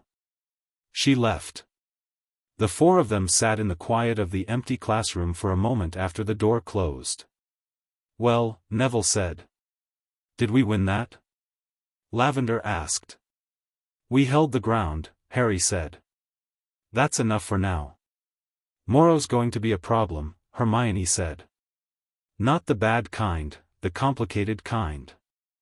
She's going to think about what you said and it's going to genuinely trouble her, and troubled people don't follow predictable paths." "I know," Harry said. "That's why I was honest with her." He stood up, straightening his robes. Through the window the sky had finally made its decision about snow, and it was coming down steadily now, whitening the grounds. "Vane I can manage. He wants something specific. Morrow is going to decide what she wants from scratch, which makes her interesting." "You like her," Lavender said, with a note of observation rather than accusation. "I respect her," Harry said. "That's different." He picked up his bag. "Also she's the most powerful seer I've met who isn't a fragment of a magical contract, so yes, I'd like to stay on reasonable terms with her. Pragmatic, Hermione said, approvingly. Always, Harry said. That night he wrote in the leather notebook, the Council is not the enemy. But they're not the allies they think they are either. Vane will try to find another angle, he needs the relevance too badly to walk away. Morrow might be something else entirely. He paused. Then, the thing about possibility mapping, demonstrating that catastrophe isn't inevitable, that's the contract's real purpose. Not just seeing the future. Showing that the future is changeable. That choices matter. He looked at that last line for a while. I've been doing that since I was 8 and I saw Dudley running toward a broken pavement and chose to stop it. He closed the notebook and lay back and looked at the canopy of his bed, and thought about the stone on the 3rd floor and the wrong thing in Quirrell's classroom, and the war that was coming that everyone could feel and nobody wanted to name. He thought about the contract's purpose. Demonstrating that catastrophe isn't inevitable. All right, he said to the ceiling, to the contract, to the hum in his chest that pulsed once in quiet agreement. Let's demonstrate that. Chapter 4, The Seeing the Vision started changing in January. Not the quality, they'd always been clear, precise, reliable in the way weather instinct was reliable, not perfect, but grounded in something real. What changed was the depth. Where before he'd seen individual frames, a moment, an event, a specific choice and its immediate consequence, he was starting to see chains. One event linked to the next, branching and rejoining, the whole architecture of a situation laid out like a map. It happened first on a Tuesday morning when he was walking to Transfiguration and passed Quirrell in the corridor. He'd been careful around Quirrell all year, close enough to read, far enough not to trigger whatever lived underneath the man. But that morning Quirrell was distracted, hurrying, and they came around the corner at the same moment and Harry got a full second of proximity before either of them adjusted. The vision hit like cold water.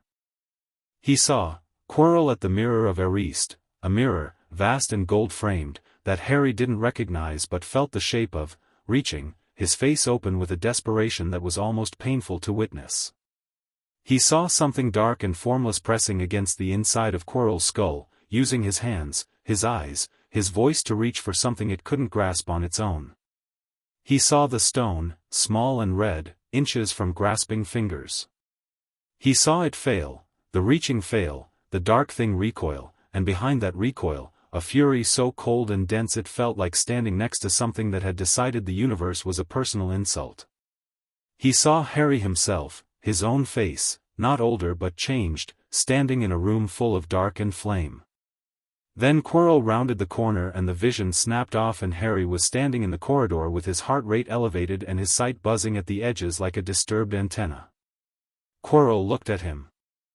For just a moment, a fraction, barely a breath, something looked out through the man's eyes that was not Quirrell. It assessed Harry with an intelligence that was ancient and precise and deeply, specifically interested. Harry met it with his face completely still and his eyes giving nothing. The moment passed. Quirrell twitched, blinked, muttered something about being late, and hurried on. Harry stood in the corridor and breathed for 5 seconds. Then he walked to Transfiguration and sat down and spent the first 10 minutes of class writing very fast in the leather notebook under the desk while McGonagall demonstrated the correct wrist motion for transforming a matchstick to a needle. It knows I'm here. It looked at me through Quirrell's eyes and it recognized something, not who I am, not the sight, but that I'm not what it expected. That I'm a variable it hasn't accounted for. It will think about that. It won't decide I'm a threat yet because I'm 11 and it doesn't know what I am. I have maybe 3 weeks before it decides I'm worth investigating further. He paused, then wrote, "The mirror is somewhere in the castle. Below the 3rd floor, below the protections, that's where it's going. The stone is in the mirror somehow. Not on it, not beside it, in it. The taking without knowing clause. Only someone who wanted to find it but not use it could get it out. That's brilliant. Then, it can't get the stone from the mirror because it wants to use it. That's the catch. And it knows that, which is why it hasn't taken it yet. It's trying to find another way. Then, last, it doesn't have long. Whatever is keeping it in quarrel is wearing thin. I can feel the edges of it fraying. When it frays completely it will act regardless of obstacles.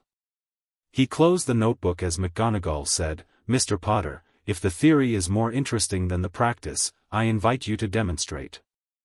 He performed the transfiguration, matchstick to needle, clean and immediate, and put the notebook away. McGonagall was quiet for a beat. 5 points to Gryffindor, she said, in her neutralist voice. He found Hermione in the library at lunch. She was already looking at him when he came in, which meant Lavender had gotten there first. Lavender was on his left with her hands wrapped around a cup of tea and the expression she wore when she'd already picked up the edges of something and was waiting for the full picture. Neville was on the right, which meant he'd either followed Lavender or he was developing his own instinct for when to show up, which Harry suspected was increasingly the latter. He sat down and told them what he'd seen. Hermione listened with her elbows on the table and her hands clasped under her chin, which was her most focused posture. When he finished she was quiet for exactly 4 seconds, he'd started counting them without meaning to, it was a habit, and then said, "The Mirror of Erised.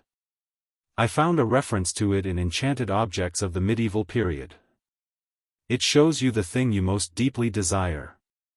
If the stone is hidden inside it, then whoever wants it has to be able to look into the mirror and not want the stone for themselves," Harry finished. "Has to want to find it, but not use it. Which Voldemort," Hermione kept her voice low and perfectly steady on the name, which Harry had come to appreciate, "can't do. He wants to use it more than anything he's ever wanted." "He can't get it himself," Lavender said. "So what does he do?" "He finds someone else," Neville said. Everyone looked at him. He shrugged. "If I wanted something from a mirror that I couldn't reach myself, I'd send someone who could." "Who would want to find the stone but not use it?" Hermione said. "Then, someone who doesn't know what it is.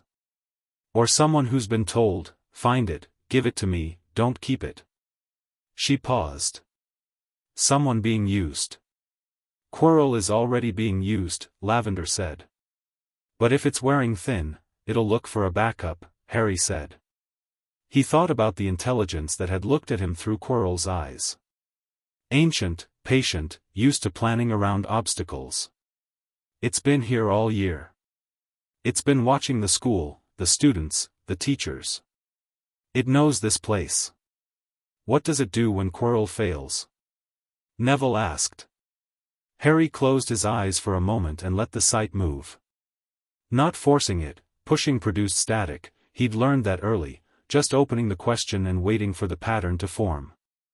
It formed in pieces, the way difficult visions always did, not a clear image but a direction, a shape, a sense of this is the way the current moves. "It doesn't wait for Quirrell to fail," he said, opening his eyes. "It makes its move before that. Tonight, probably. Or tomorrow." He looked at the table, at the specific quality of urgency that was pressing through the sight. "It's been planning this for a while.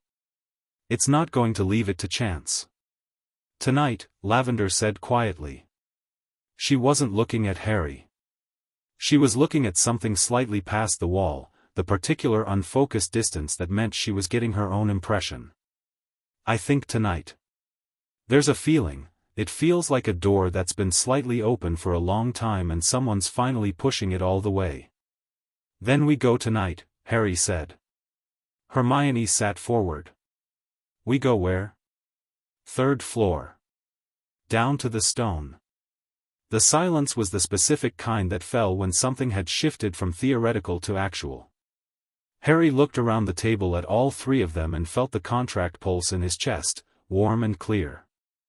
"I need to know you're in this," he said. "Properly. Not because I asked you to come. Because you've decided." Neville said, "I've been in it since you told me I'd know about it when you started planning something." Completely simply, as if this had been settled months ago. Which, Harry supposed, it had. Hermione said, I'm not letting you go without me. Then, as if aware this might be read as sentiment, you need someone who's read the additional protective enchantments chapter in magical theory. Lavender looked at him with her very blue eyes. Harry, she said. Really? Right, he said. Sorry. Stupid question. He spent the afternoon in a careful, methodical state of preparation that would probably have looked, to an outside observer, like normal homework. He worked through his charms reading with half his attention and spent the other half running the chain of visions forward, testing the branches, looking for the one variable he'd learned to check for first, the thing he hadn't seen yet. Every vision had a blind spot. Every pattern had a gap. Finding the gap before he walked into it was the difference between navigation and stumbling. The blind spot here was what came after. He could see the approach to the stone, could feel the shape of the protections, could see Quirrell's desperation and the dark thing's cold intelligence. But the end of the chain was unclear, not blocked, not hidden, just genuinely uncertain, which meant it depended on choices not yet made. His own choices. He wrote in the notebook, I can see up to the door but not through it. That means what happens in that room is genuinely contingent on what I do. Good. I'd rather trust myself than a predetermined outcome. He thought about the dark thing looking through Quirrell's eyes. The intelligence there, the patience, the accumulated fury of something that had been reduced from enormity to dependence and found it intolerable. He thought about being 4 years old in a cupboard under a staircase and understanding, with the clarity that very young children sometimes had before they learned to talk themselves out of it, that surviving wasn't the same as living and that he intended to do both. He thought about the contract and what Morrow had said, possibility mapping. Demonstrating that catastrophe isn't inevitable. This was it, then. The first real demonstration. At midnight they met in the common room. Neville had found, from somewhere, an extra warming charm for his robes that Hermione immediately identified as 3 layers stronger than standard and looked at him with eyebrows raised. My grands, Neville said, with a small shrug that managed to convey both fondness and the resignation of someone whose grandmother has strong opinions about preparedness. They moved through the castle in the particular silence of people who have planned a quiet passage and are executing it with the care of long practice. Harry had the route mapped from weeks of watching the patrol patterns, the sight giving him the precise timing of each gap. He moved them from shadow to shadow through it with the ease of someone who had been navigating hostile environments since before he could read. The locked door on the 3rd floor opened to an Alohomora before Hermione even finished inhaling to say it. Harry had gotten there first. I could have done that, she said. I know, he said, and pushed it open. The 3-headed dog on the other side was very large and very awake, and all 3 of its heads oriented immediately toward them with the unified focus of something that spent most of its time extremely bored and was very pleased about the interruption. Music, Harry said. What? Neville said. It was put to sleep with music to hide the trapdoor. There'll be something. He scanned the room. There, in the corner, a small harp, still moving faintly, winding down. He crossed the room to it, moving fast, not running, the key with large animals being to project confidence rather than speed, and touched it. The magic in it was simple, maintenance level, designed to sustain a tune without a player. He nudged it with his wand. The harp started again. All 3 heads lowered, heavy-lidded, and the great body relaxed with a slow, enormous exhale. Trapdoor, Harry said, pointing, and they moved. The descent was a drop into cold and dark, but the devil's snare at the bottom had already retreated from around an impression in the soil, Quirrell's impression, Harry realized, recent. He'd come through here tonight already. The chain was accelerating. Harry felt the sight tighten, sharpening the way it did when events were converging. He's ahead of us, Lavender said, landing lightly beside him. How far? Hermione asked, looking around the chamber with the focused assessment of someone cataloging obstacles. Not far, Harry said. He's in the mirror room already. The dark thing is, he felt for the thread he'd been tracking since the corridor that morning. It's trying. It can feel the stone. It's so close it's past patience. Then we go, Neville said. They went fast. The winged keys chamber, Harry spotted the right one immediately, the old-looking iron one with a bent wing, and had it before the others had properly registered the cloud of wings overhead, and the chess set. The chess set stopped them. Not because it was too difficult. Because it was big, and deliberate, and the white pieces were 12 feet tall. I can see the path through, Harry said, looking at the board. It's not about seeing the path, Hermione said, studying it with the narrowed focus of someone who plays chess seriously. It's about the pieces. Someone has to be on the board for them to move. Quirrell got through, Harry said. He's a fully qualified wizard, Hermione said. He has more raw power available. He could probably force the end position. I can play it, Neville said. Everyone looked at him. Chess, he said, as if this were obvious. Gran taught me. I've been playing since I was 4. He looked at the board, and the thing that would become formidable, the thing Harry had seen in the image of a sword and a fearless face, moved behind his eyes. I can see the winning line. Someone needs to be the knight, it has to be sacrificed to force checkmate. Not sacrificed, Harry said immediately. The piece position, Harry. Not actually, Neville looked at him. I know what I'm doing. Right, Harry said. Sorry. Neville got on the board. The pieces came alive. For the next 4 minutes Harry watched one of his best friends play the most serious chess game of his life and did what was required of him in that moment, which was nothing, just trusting, which was harder than action, always harder than action, but necessary. The white queen moved. Neville moved the knight. The board locked. Checkmate, Neville said, from the center of the board, completely steady. The pieces parted. Harry crossed the board and gripped Neville's arm for a moment, no words, just the specific weight of a genuine moment, and then they moved through. Hermione's potion challenge was last. 7 bottles on a table, a fire behind and a fire ahead, a riddle in verse on the table's edge. Hermione read it once, fast, and her finger went immediately to the smallest bottle on the right. This one forward. This one back.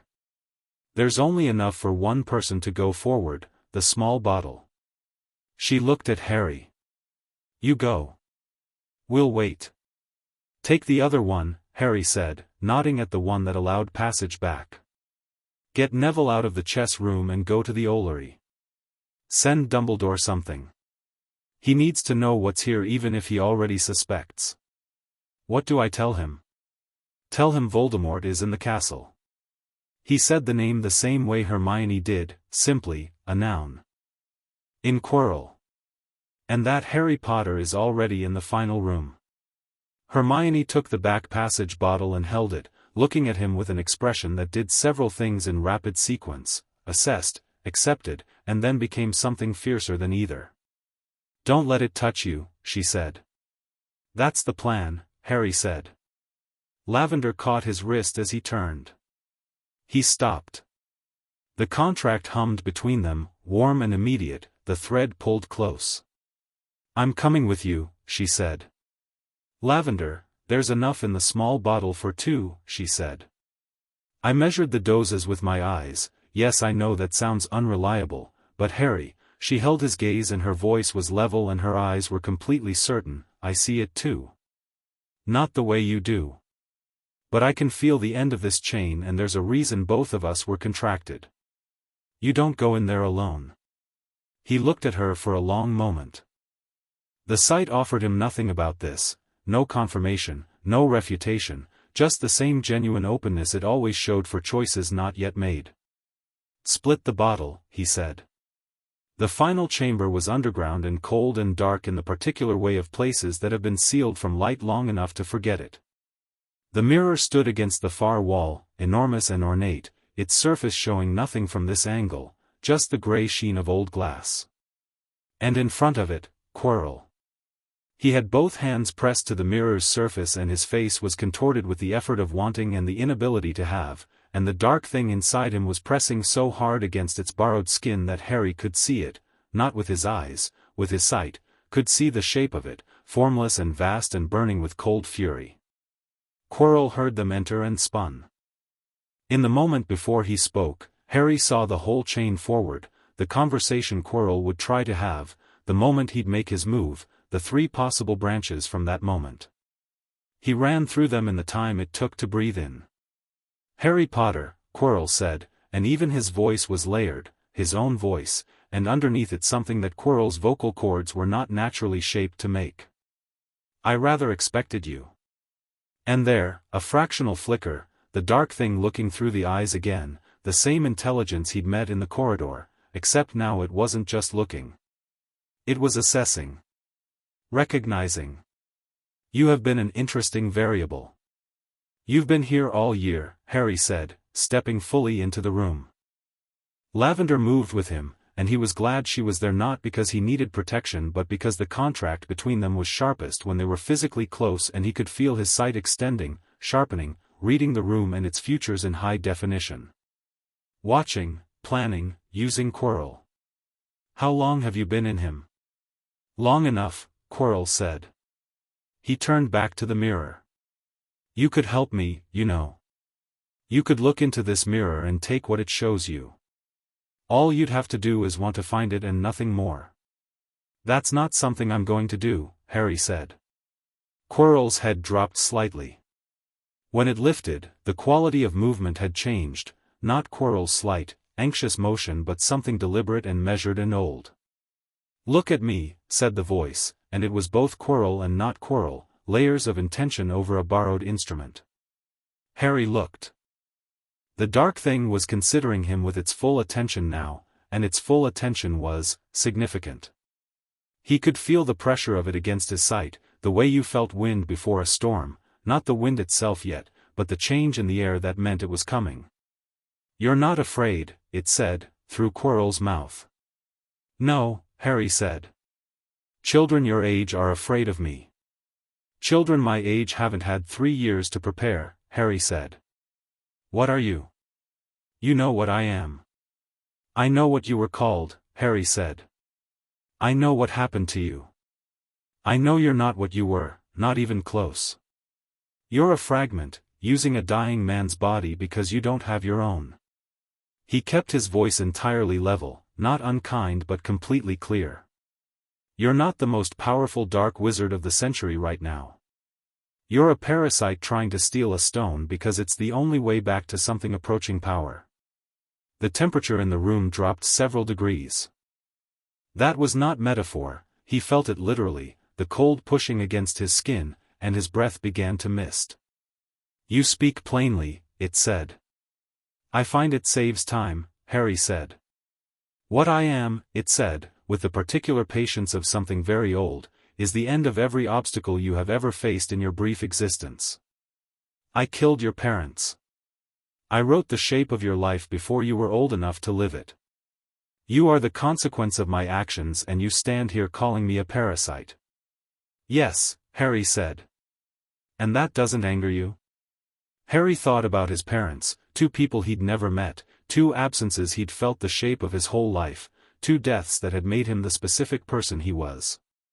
He felt the edges of the grief, real and present, and he also felt the sight steady and clear beneath it. I've had a long time to think about what you took from me, he said.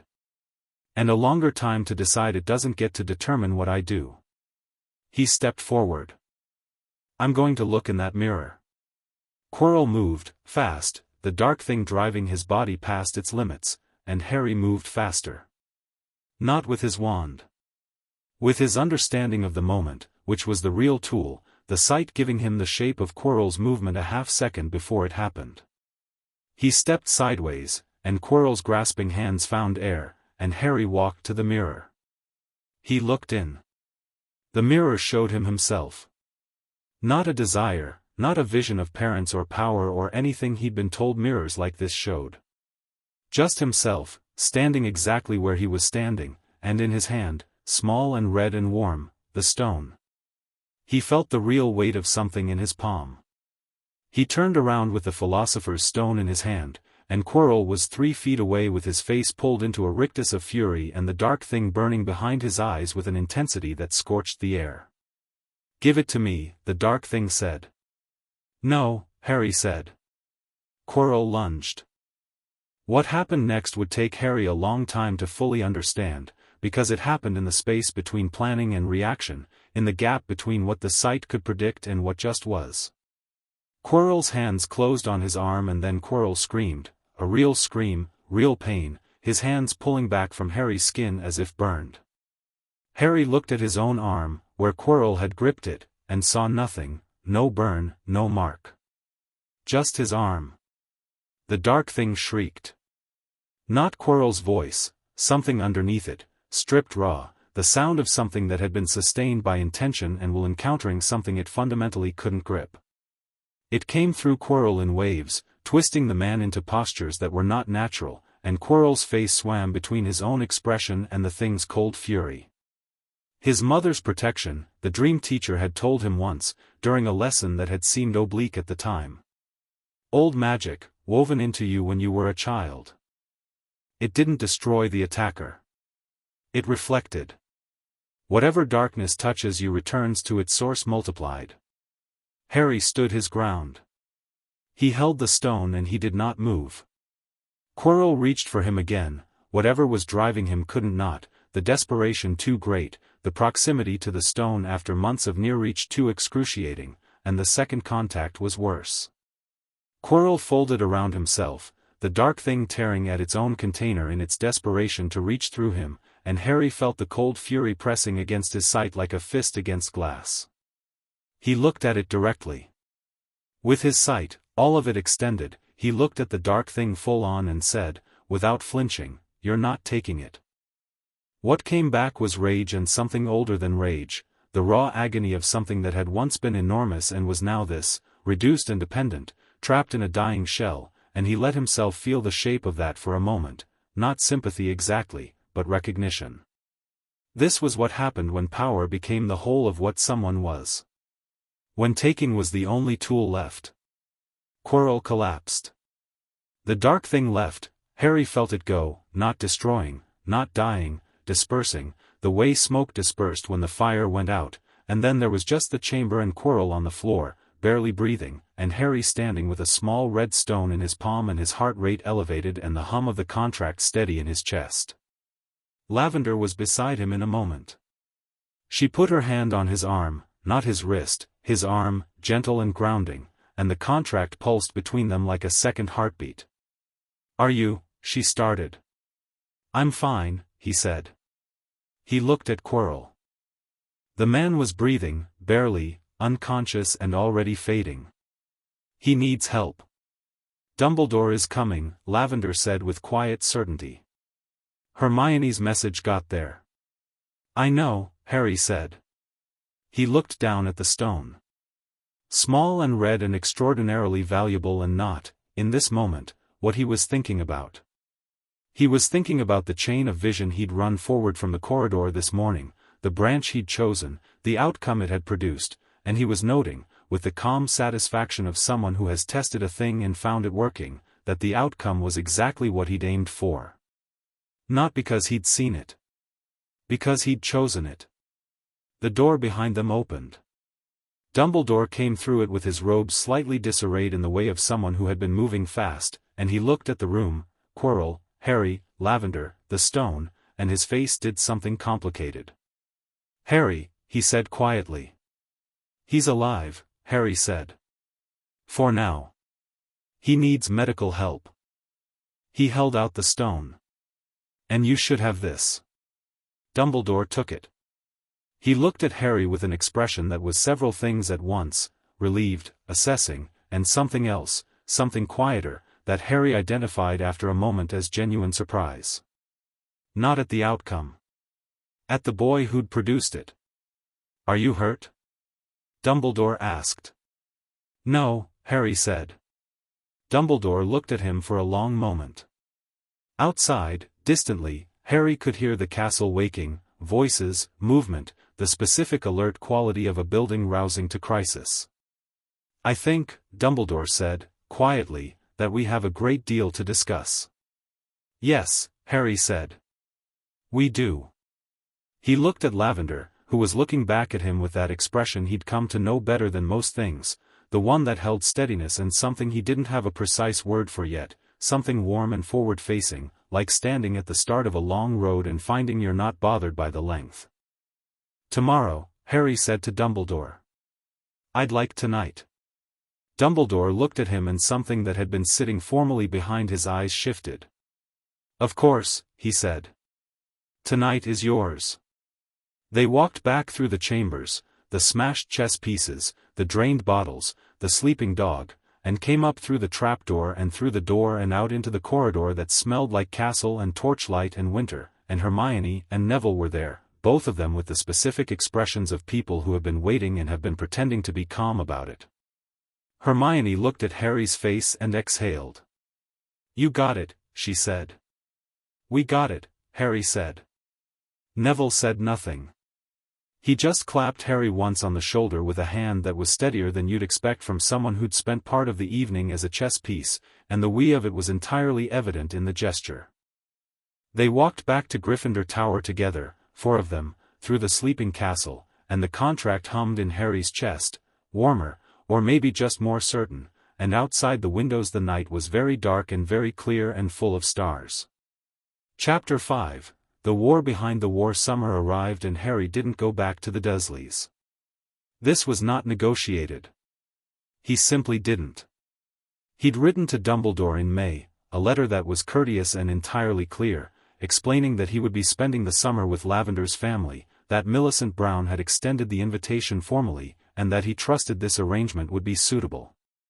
He'd sent the letter on a Thursday and received a response on Friday that said, in essence, "Yes, if you're certain," and took 3 paragraphs to say it in a way that managed to feel both warm and slightly outmaneuvered.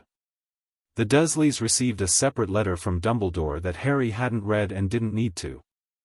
Whatever it said, it worked. Aunt Petunia called him into the kitchen on the last day of term, looked at him with an expression he'd never quite seen on her face before, something between relief and something she would never call guilt, and said, "You have your things?" He said yes. She said, "Right," and that was that. 3 years of built-up tension resolved into a kitchen and a single word. He didn't look back when he left the house. Millicent Brown's house in summer was different from Millicent Brown's house in February. The kitchen ceiling herbs were replaced with bundles of things drying in the sun, the windows stood open onto a small garden that was considerably more interesting than it appeared, and the large cat, whose name Harry had finally learned was Ptolemy, which suited him entirely, spent most of the daylight hours as a warm, heavy presence across whatever piece of furniture he chose. The house had the quality of a place that was comfortable with what it was, and Harry, who had spent 10 years in a place that had been deeply uncomfortable with his existence, found it something close to extraordinary. He slept in a room under the eaves. He read. He wrote in the leather notebook, which was filling up, and started a second one that he bought from a shop in the village. He and Lavender spent long afternoons in the garden working through the exercises Millicent set them, not school exercises, contract exercises, the specific practice of 2 people learning to use their paired sight in concert.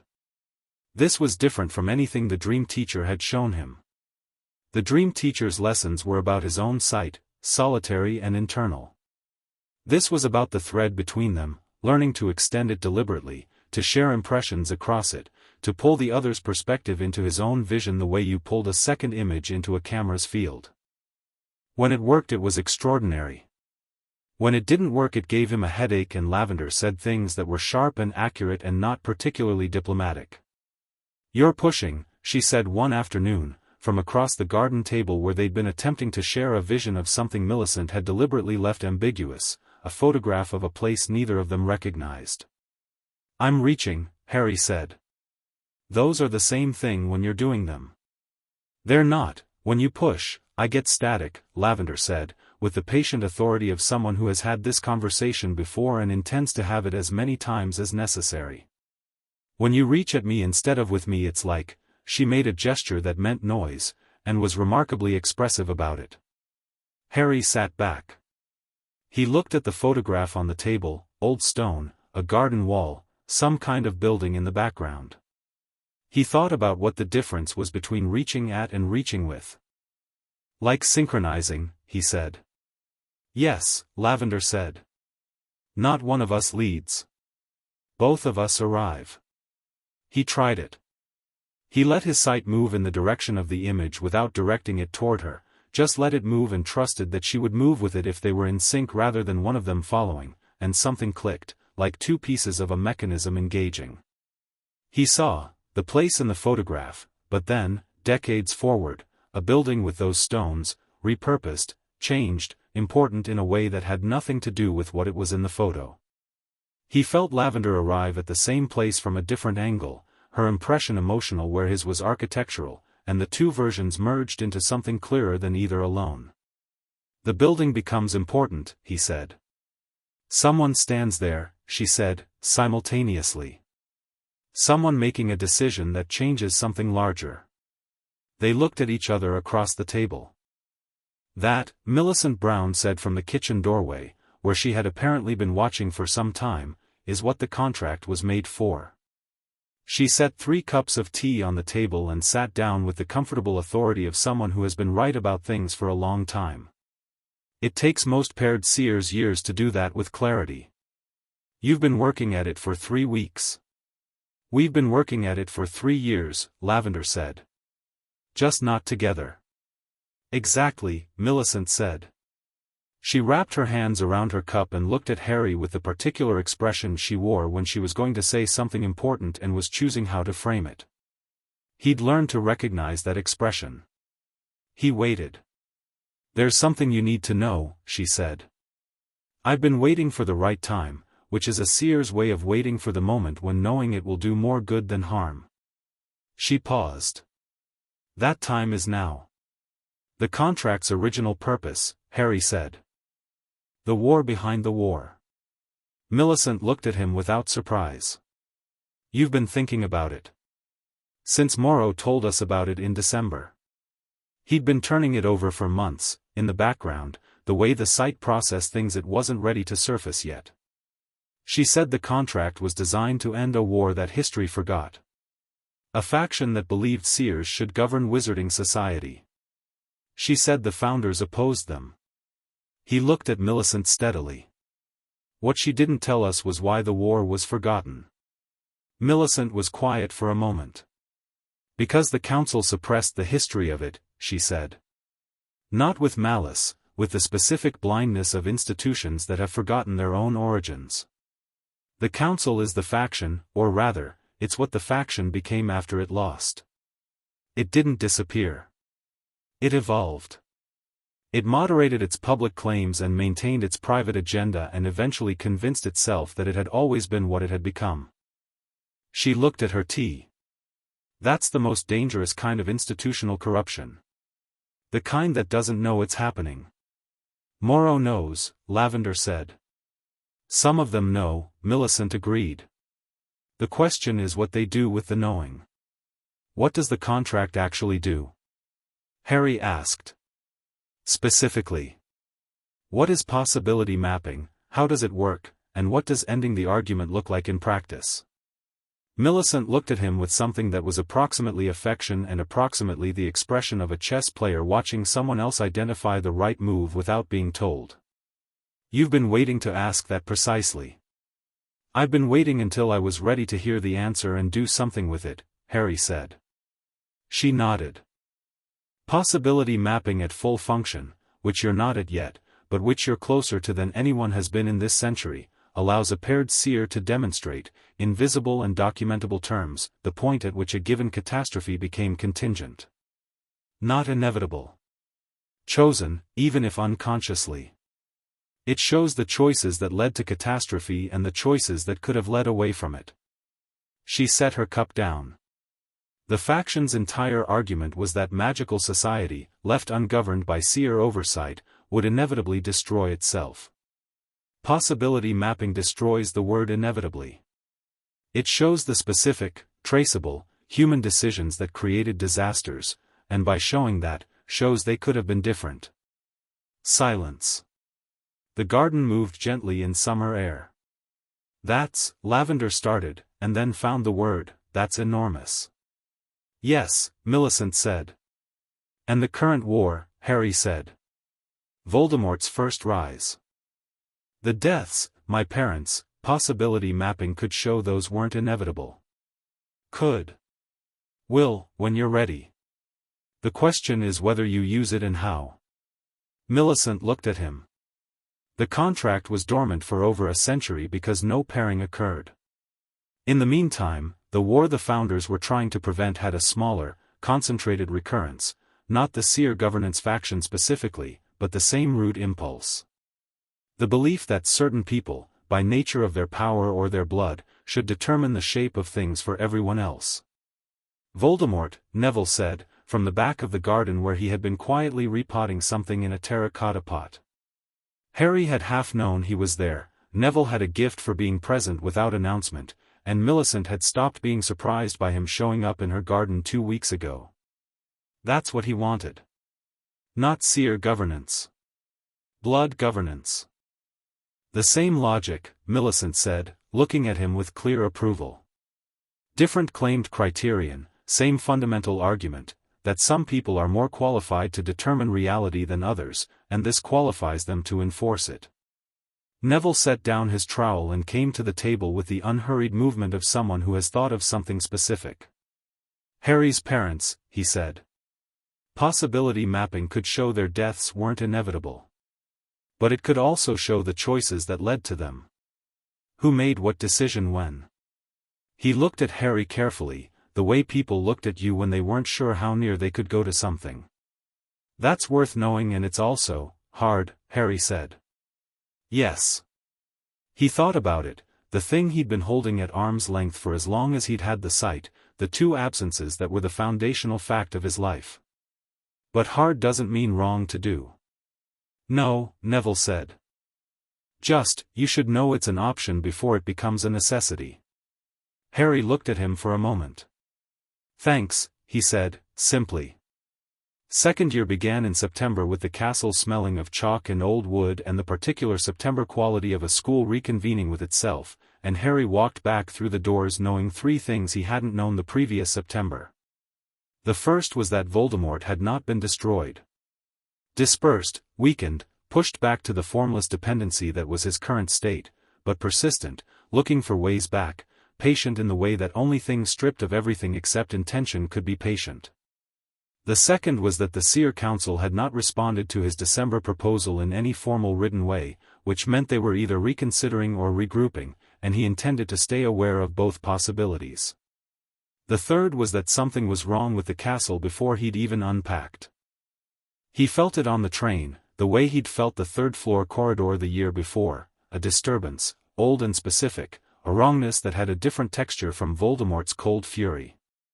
This was older. Sadder, almost. A magic that had been used the wrong way a very long time ago and had never fully recovered from it. He said nothing on the train.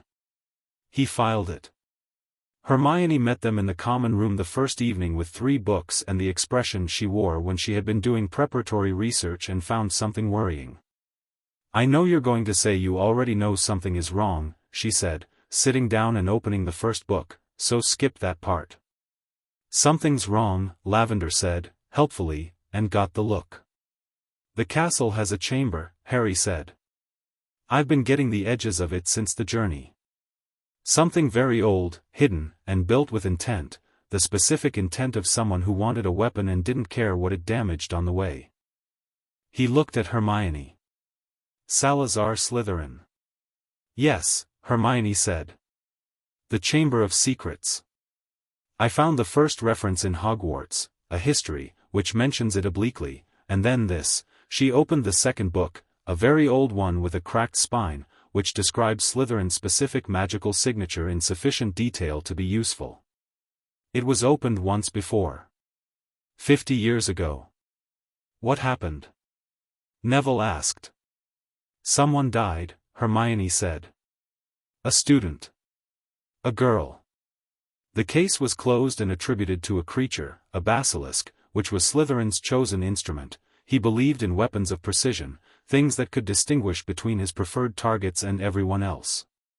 She looked at Harry. A basilisk kills with direct eye contact. Petrifies with indirect or reflected sight. Harry absorbed this. It can be beaten, he said. By very specific means. Reflective surface, or hearing it but not seeing it. Hermione was already moving to the third book, and I've found a possible location for the entrance. The girls' bathroom on the second floor, near a tap that hasn't worked in 50 years, Harry said. Since the last opening. He thought about it, running the chain forward, feeling for the shape of what was coming. Someone's going to open it again. Can you see who? Neville asked. Not yet. The sight goes cloudy around Slytherin's magic, something about its construction resists direct vision. It's like trying to see through dark water. He frowned. I can see the effect but not the cause. Someone is the cause. The diary, Lavender said suddenly. They all looked at her. She had that look, the slightly past-the-wall gaze, the impression arriving in pieces. There's an object, she said slowly. Old. Dark. It has intention, not just residual magic, actual intention, like something is in it. It's going to come into the school somehow. She focused back on them. I don't know how yet. But the diary is the key. Whoever has it, becomes the instrument, Harry said. Without knowing it. Without knowing it, she agreed. It does the knowing for them. He wrote it all in the notebook that night, Slytherin's chamber, a basilisk, and an artifact with independent intention, almost certainly a piece of Voldemort's soul, anchored in an object and capable of operating on its own. This is what the dispersal left behind. Not just one fragment in Quirrell, multiple fragments. Objects. Weapons left in place before the fall. He sat with that for a long time, the sight turning the implications over slowly the way it did when something was genuinely large. He wasn't just trying to survive his own defeat. He was planning for it. He made anchors beforehand, insurance against death itself. That's not desperation. That's architecture. He wrote, the war behind the war isn't over. The faction logic, that certain people should govern others by force of power and claimed superiority, is what built Voldemort. And he built it into objects. Left it in the world to keep working after he was gone. The war isn't about one man. It's about an idea that keeps finding new vessels. He looked at that last line. Then, possibility mapping. If I could show, not just tell, but demonstrably show, the specific choices that made this war. The specific moments where different decisions would have led somewhere else. Not to excuse anyone. Just to make it undeniable that this was chosen, not inevitable. That's what the contract was made for. Not just this war. Every war like this one. The Quidditch season started and Harry flew with the specific pleasure of someone who had discovered that physical speed and sight were not incompatible but complementary. His vision on a broom was extraordinary, not just of the pitch but of the patterns, the other players' movement reading like chess pieces with their next 3 positions already visible. He played Seeker and found the snitch in his first match in 11 minutes, which produced a quality of silence from the opposing team's end that he found quietly satisfying. In October, Mrs. Norris was found. Petrified, tail rigid, eyes filmed white, hanging from a torch bracket near the entrance to the girls' bathroom on the second floor. The castle went cold with it, not the cold of winter but the cold of something wrong, spreading.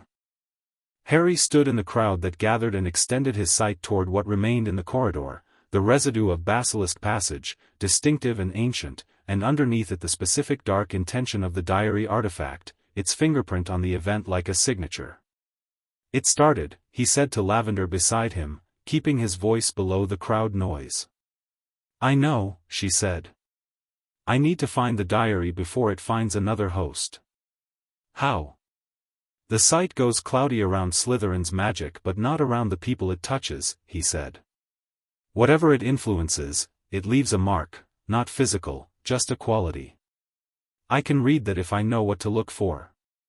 You know what to look for now, she said. Yes. He spent the next week at a level of attentiveness that Hermione later described as honestly alarming, and I include myself in the high attentiveness category. He watched the school, not covertly, not hiding it, just watching. His sight extended into the background of every common room interaction, every meal, every corridor crossing, reading the quality of the people around him with the patient care of someone reading a very complex text. On a Wednesday evening in November he sat down at the Gryffindor table at dinner, and across the room, at the Slytherin table, he saw it. A second-year boy with dark hair and a slightly unfocused quality to his eyes, not dreamy, not distracted, but used, the quality of someone whose will was being borrowed. He was writing something in a black diary, and the diary had the specific darkness about it that the chamber had, that the thing in Quirrell had, the same cold intention wearing a different coat. Harry ate dinner calmly and thought about this.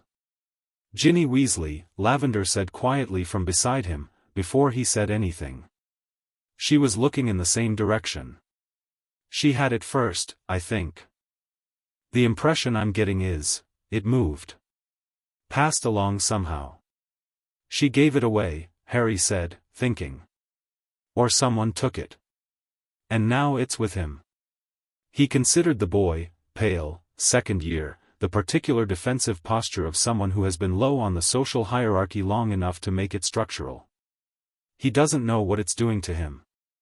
The diary thinks it's found a better host, Lavender said. There was something in her voice, not quite pity, not quite alarm, the specific sadness of someone who can see an injustice happening and knows the shape of it clearly enough to feel it. Whoever it is, he's being used. I know, Harry said. He kept watching the boy across the room. The chain moved in his sight, branches spreading, leave it, and the chamber opened fully and someone died. Move on the diary now, and the boy lost his tool but gained a target on his back from whoever had planted the diary in the school in the first place. Move on both simultaneously, Draco Malfoy, he said. Neville looked up from his shepherd's pie. What about him? The boy with the diary is Draco Malfoy, Harry said. And whoever put the diary in the school has a connection to the Malfoy family.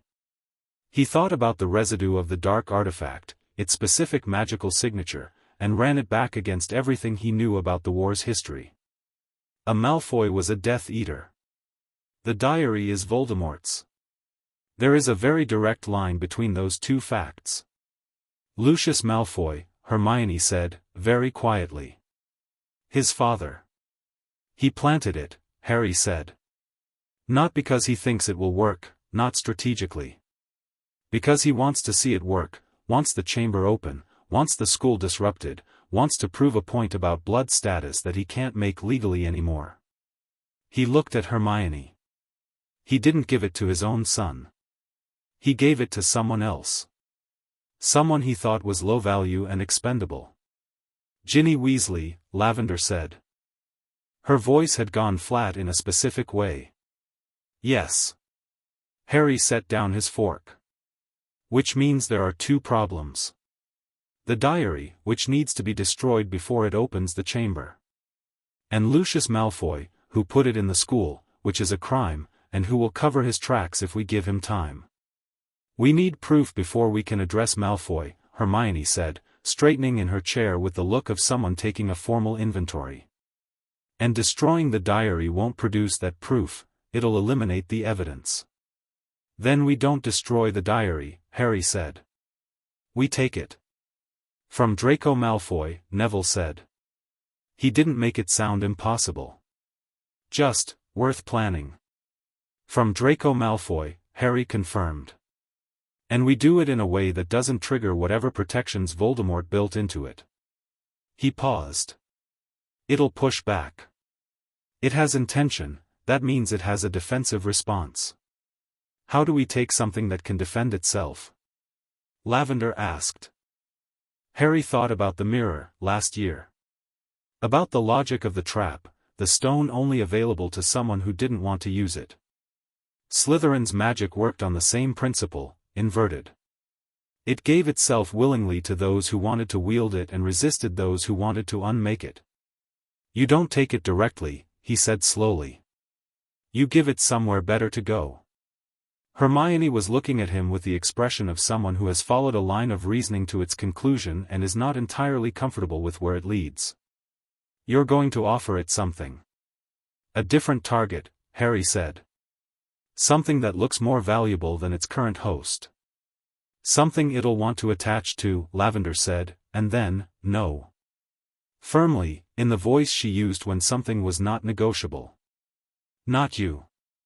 Not me, Harry agreed. I'd burn it before it got a grip. He thought for a moment. An artifact. Something with enough magical resonance that the diary would want to attach to it, and which we can then carry safely to Dumbledore.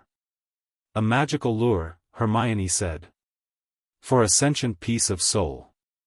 She considered this with the slightly fixed expression of someone categorizing things they've never categorized before. That's either completely brilliant or catastrophically dangerous.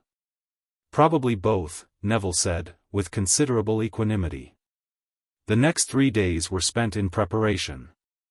Hermione located the relevant theory in a book she'd borrowed from the restricted section via a note from Professor Flitwick, who had a policy of giving advanced students access to advanced materials and seemed to regard Harry's requests as a standing category of unusual but educationally valid.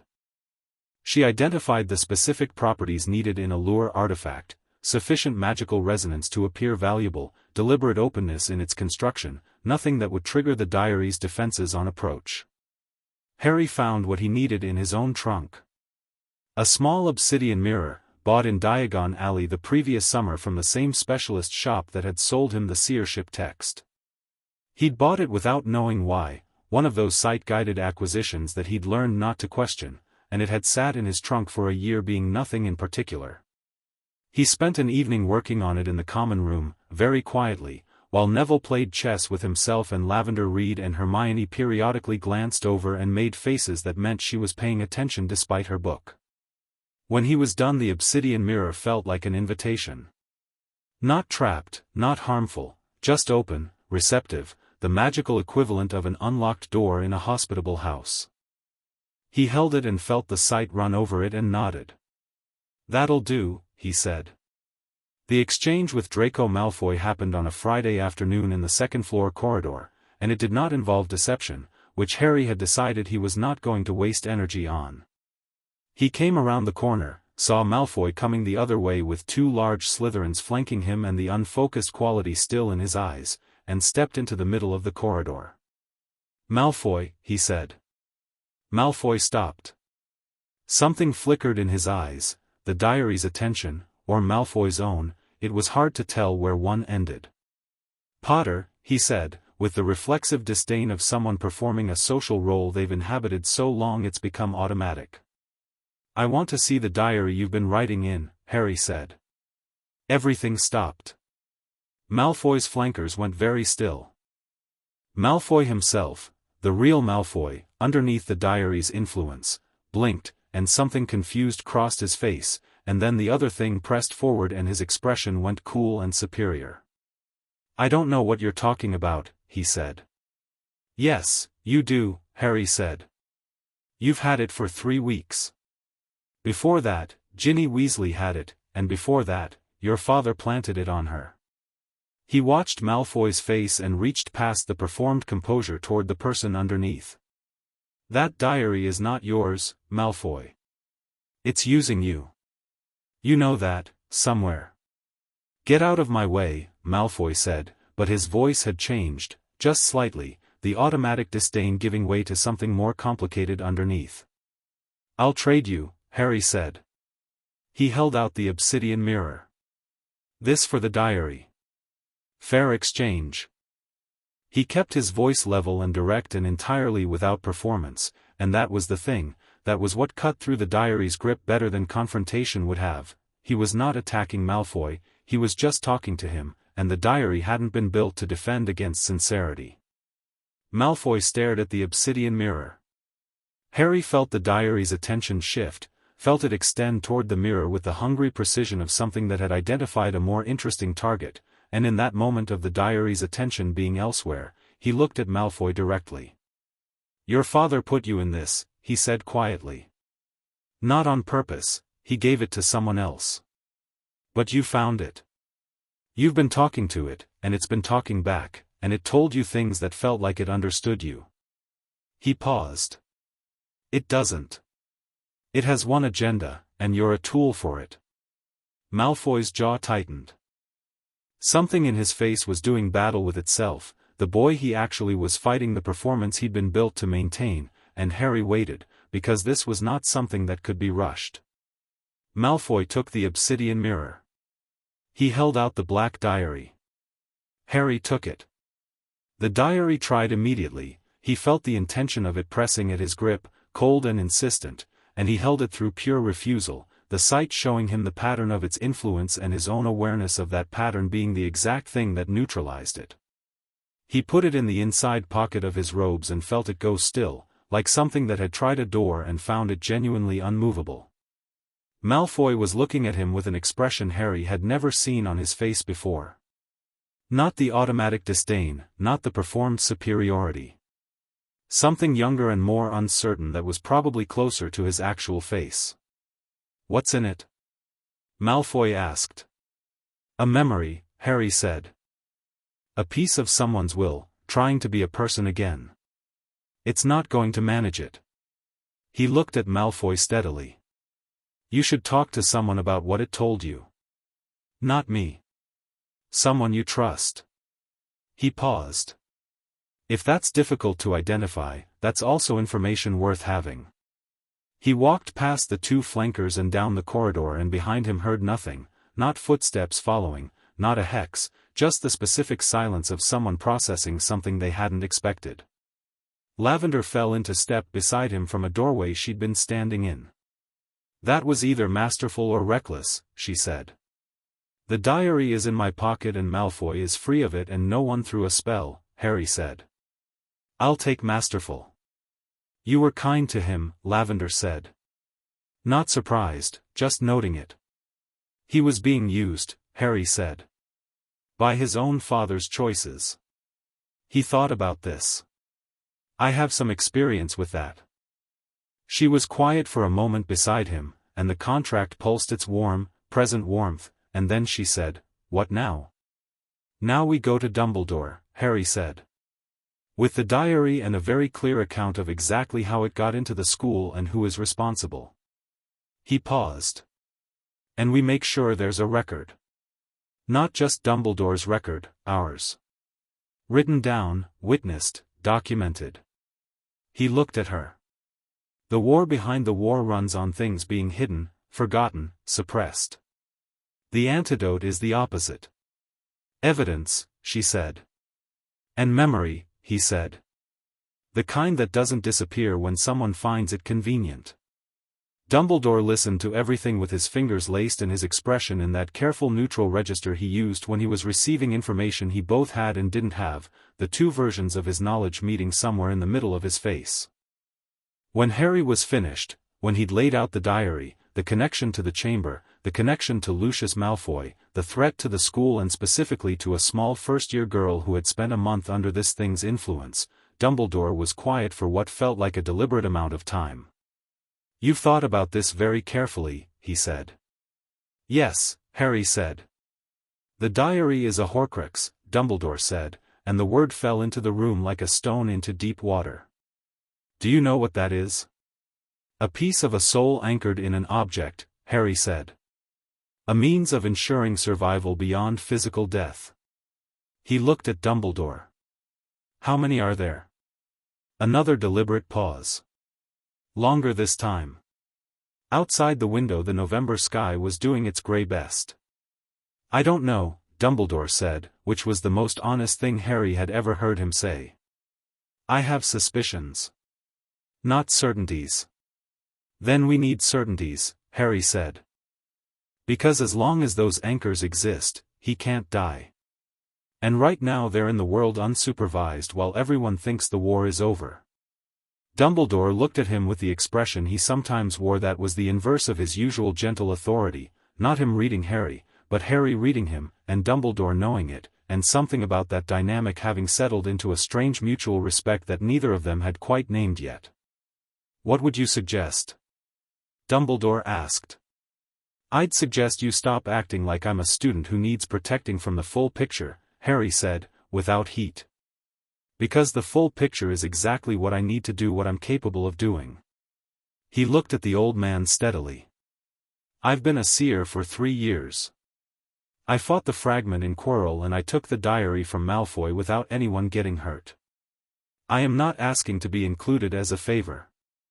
I'm telling you that excluding me costs more than it saves." The silence after that was the longest yet. Then Dumbledore said, "I know of at least 4 others beyond the diary." "Tell me," Harry said. He wrote it all that night, every word of Dumbledore's account, every name, every object, every location where suspicion pointed. He wrote in the leather notebook until its pages ran out, and then he kept writing in the second one. Then he wrote, at the end of all of it, the war behind the war. An idea, expressed through a man, anchored in objects, spread across the world, waiting. The faction logic, that certain people are more qualified than others to determine reality, to own the future, to decide who lives. Possibility mapping. The contract's purpose. Demonstrate that it wasn't inevitable. Show the choices that led here. I'm not ready for that yet. But I'm getting there. He closed the notebook. He sat in the dark of the dormitory and felt the hum of the contract in his chest, steady as a heartbeat, and thought about Malfoy's face when the diary released him. Confused and young and more honest than anything he'd shown before. That's what the argument looks like when you take the vessel away, Harry thought. Just a person, uncertain about who they actually are. That's the whole war, in miniature. People being used by an idea that promised them they mattered and only asked, in return, that they let it think for them. He lay back and looked at the ceiling. In his pocket the obsidian mirror sat empty and harmless, the diary's intention having abandoned it the moment he'd understood that the real target was Dumbledore's office and the real goal was documentation. The hum in his chest pulsed once, warm and certain. 1 more year, he thought. Maybe 2. And then we end this properly. He slept.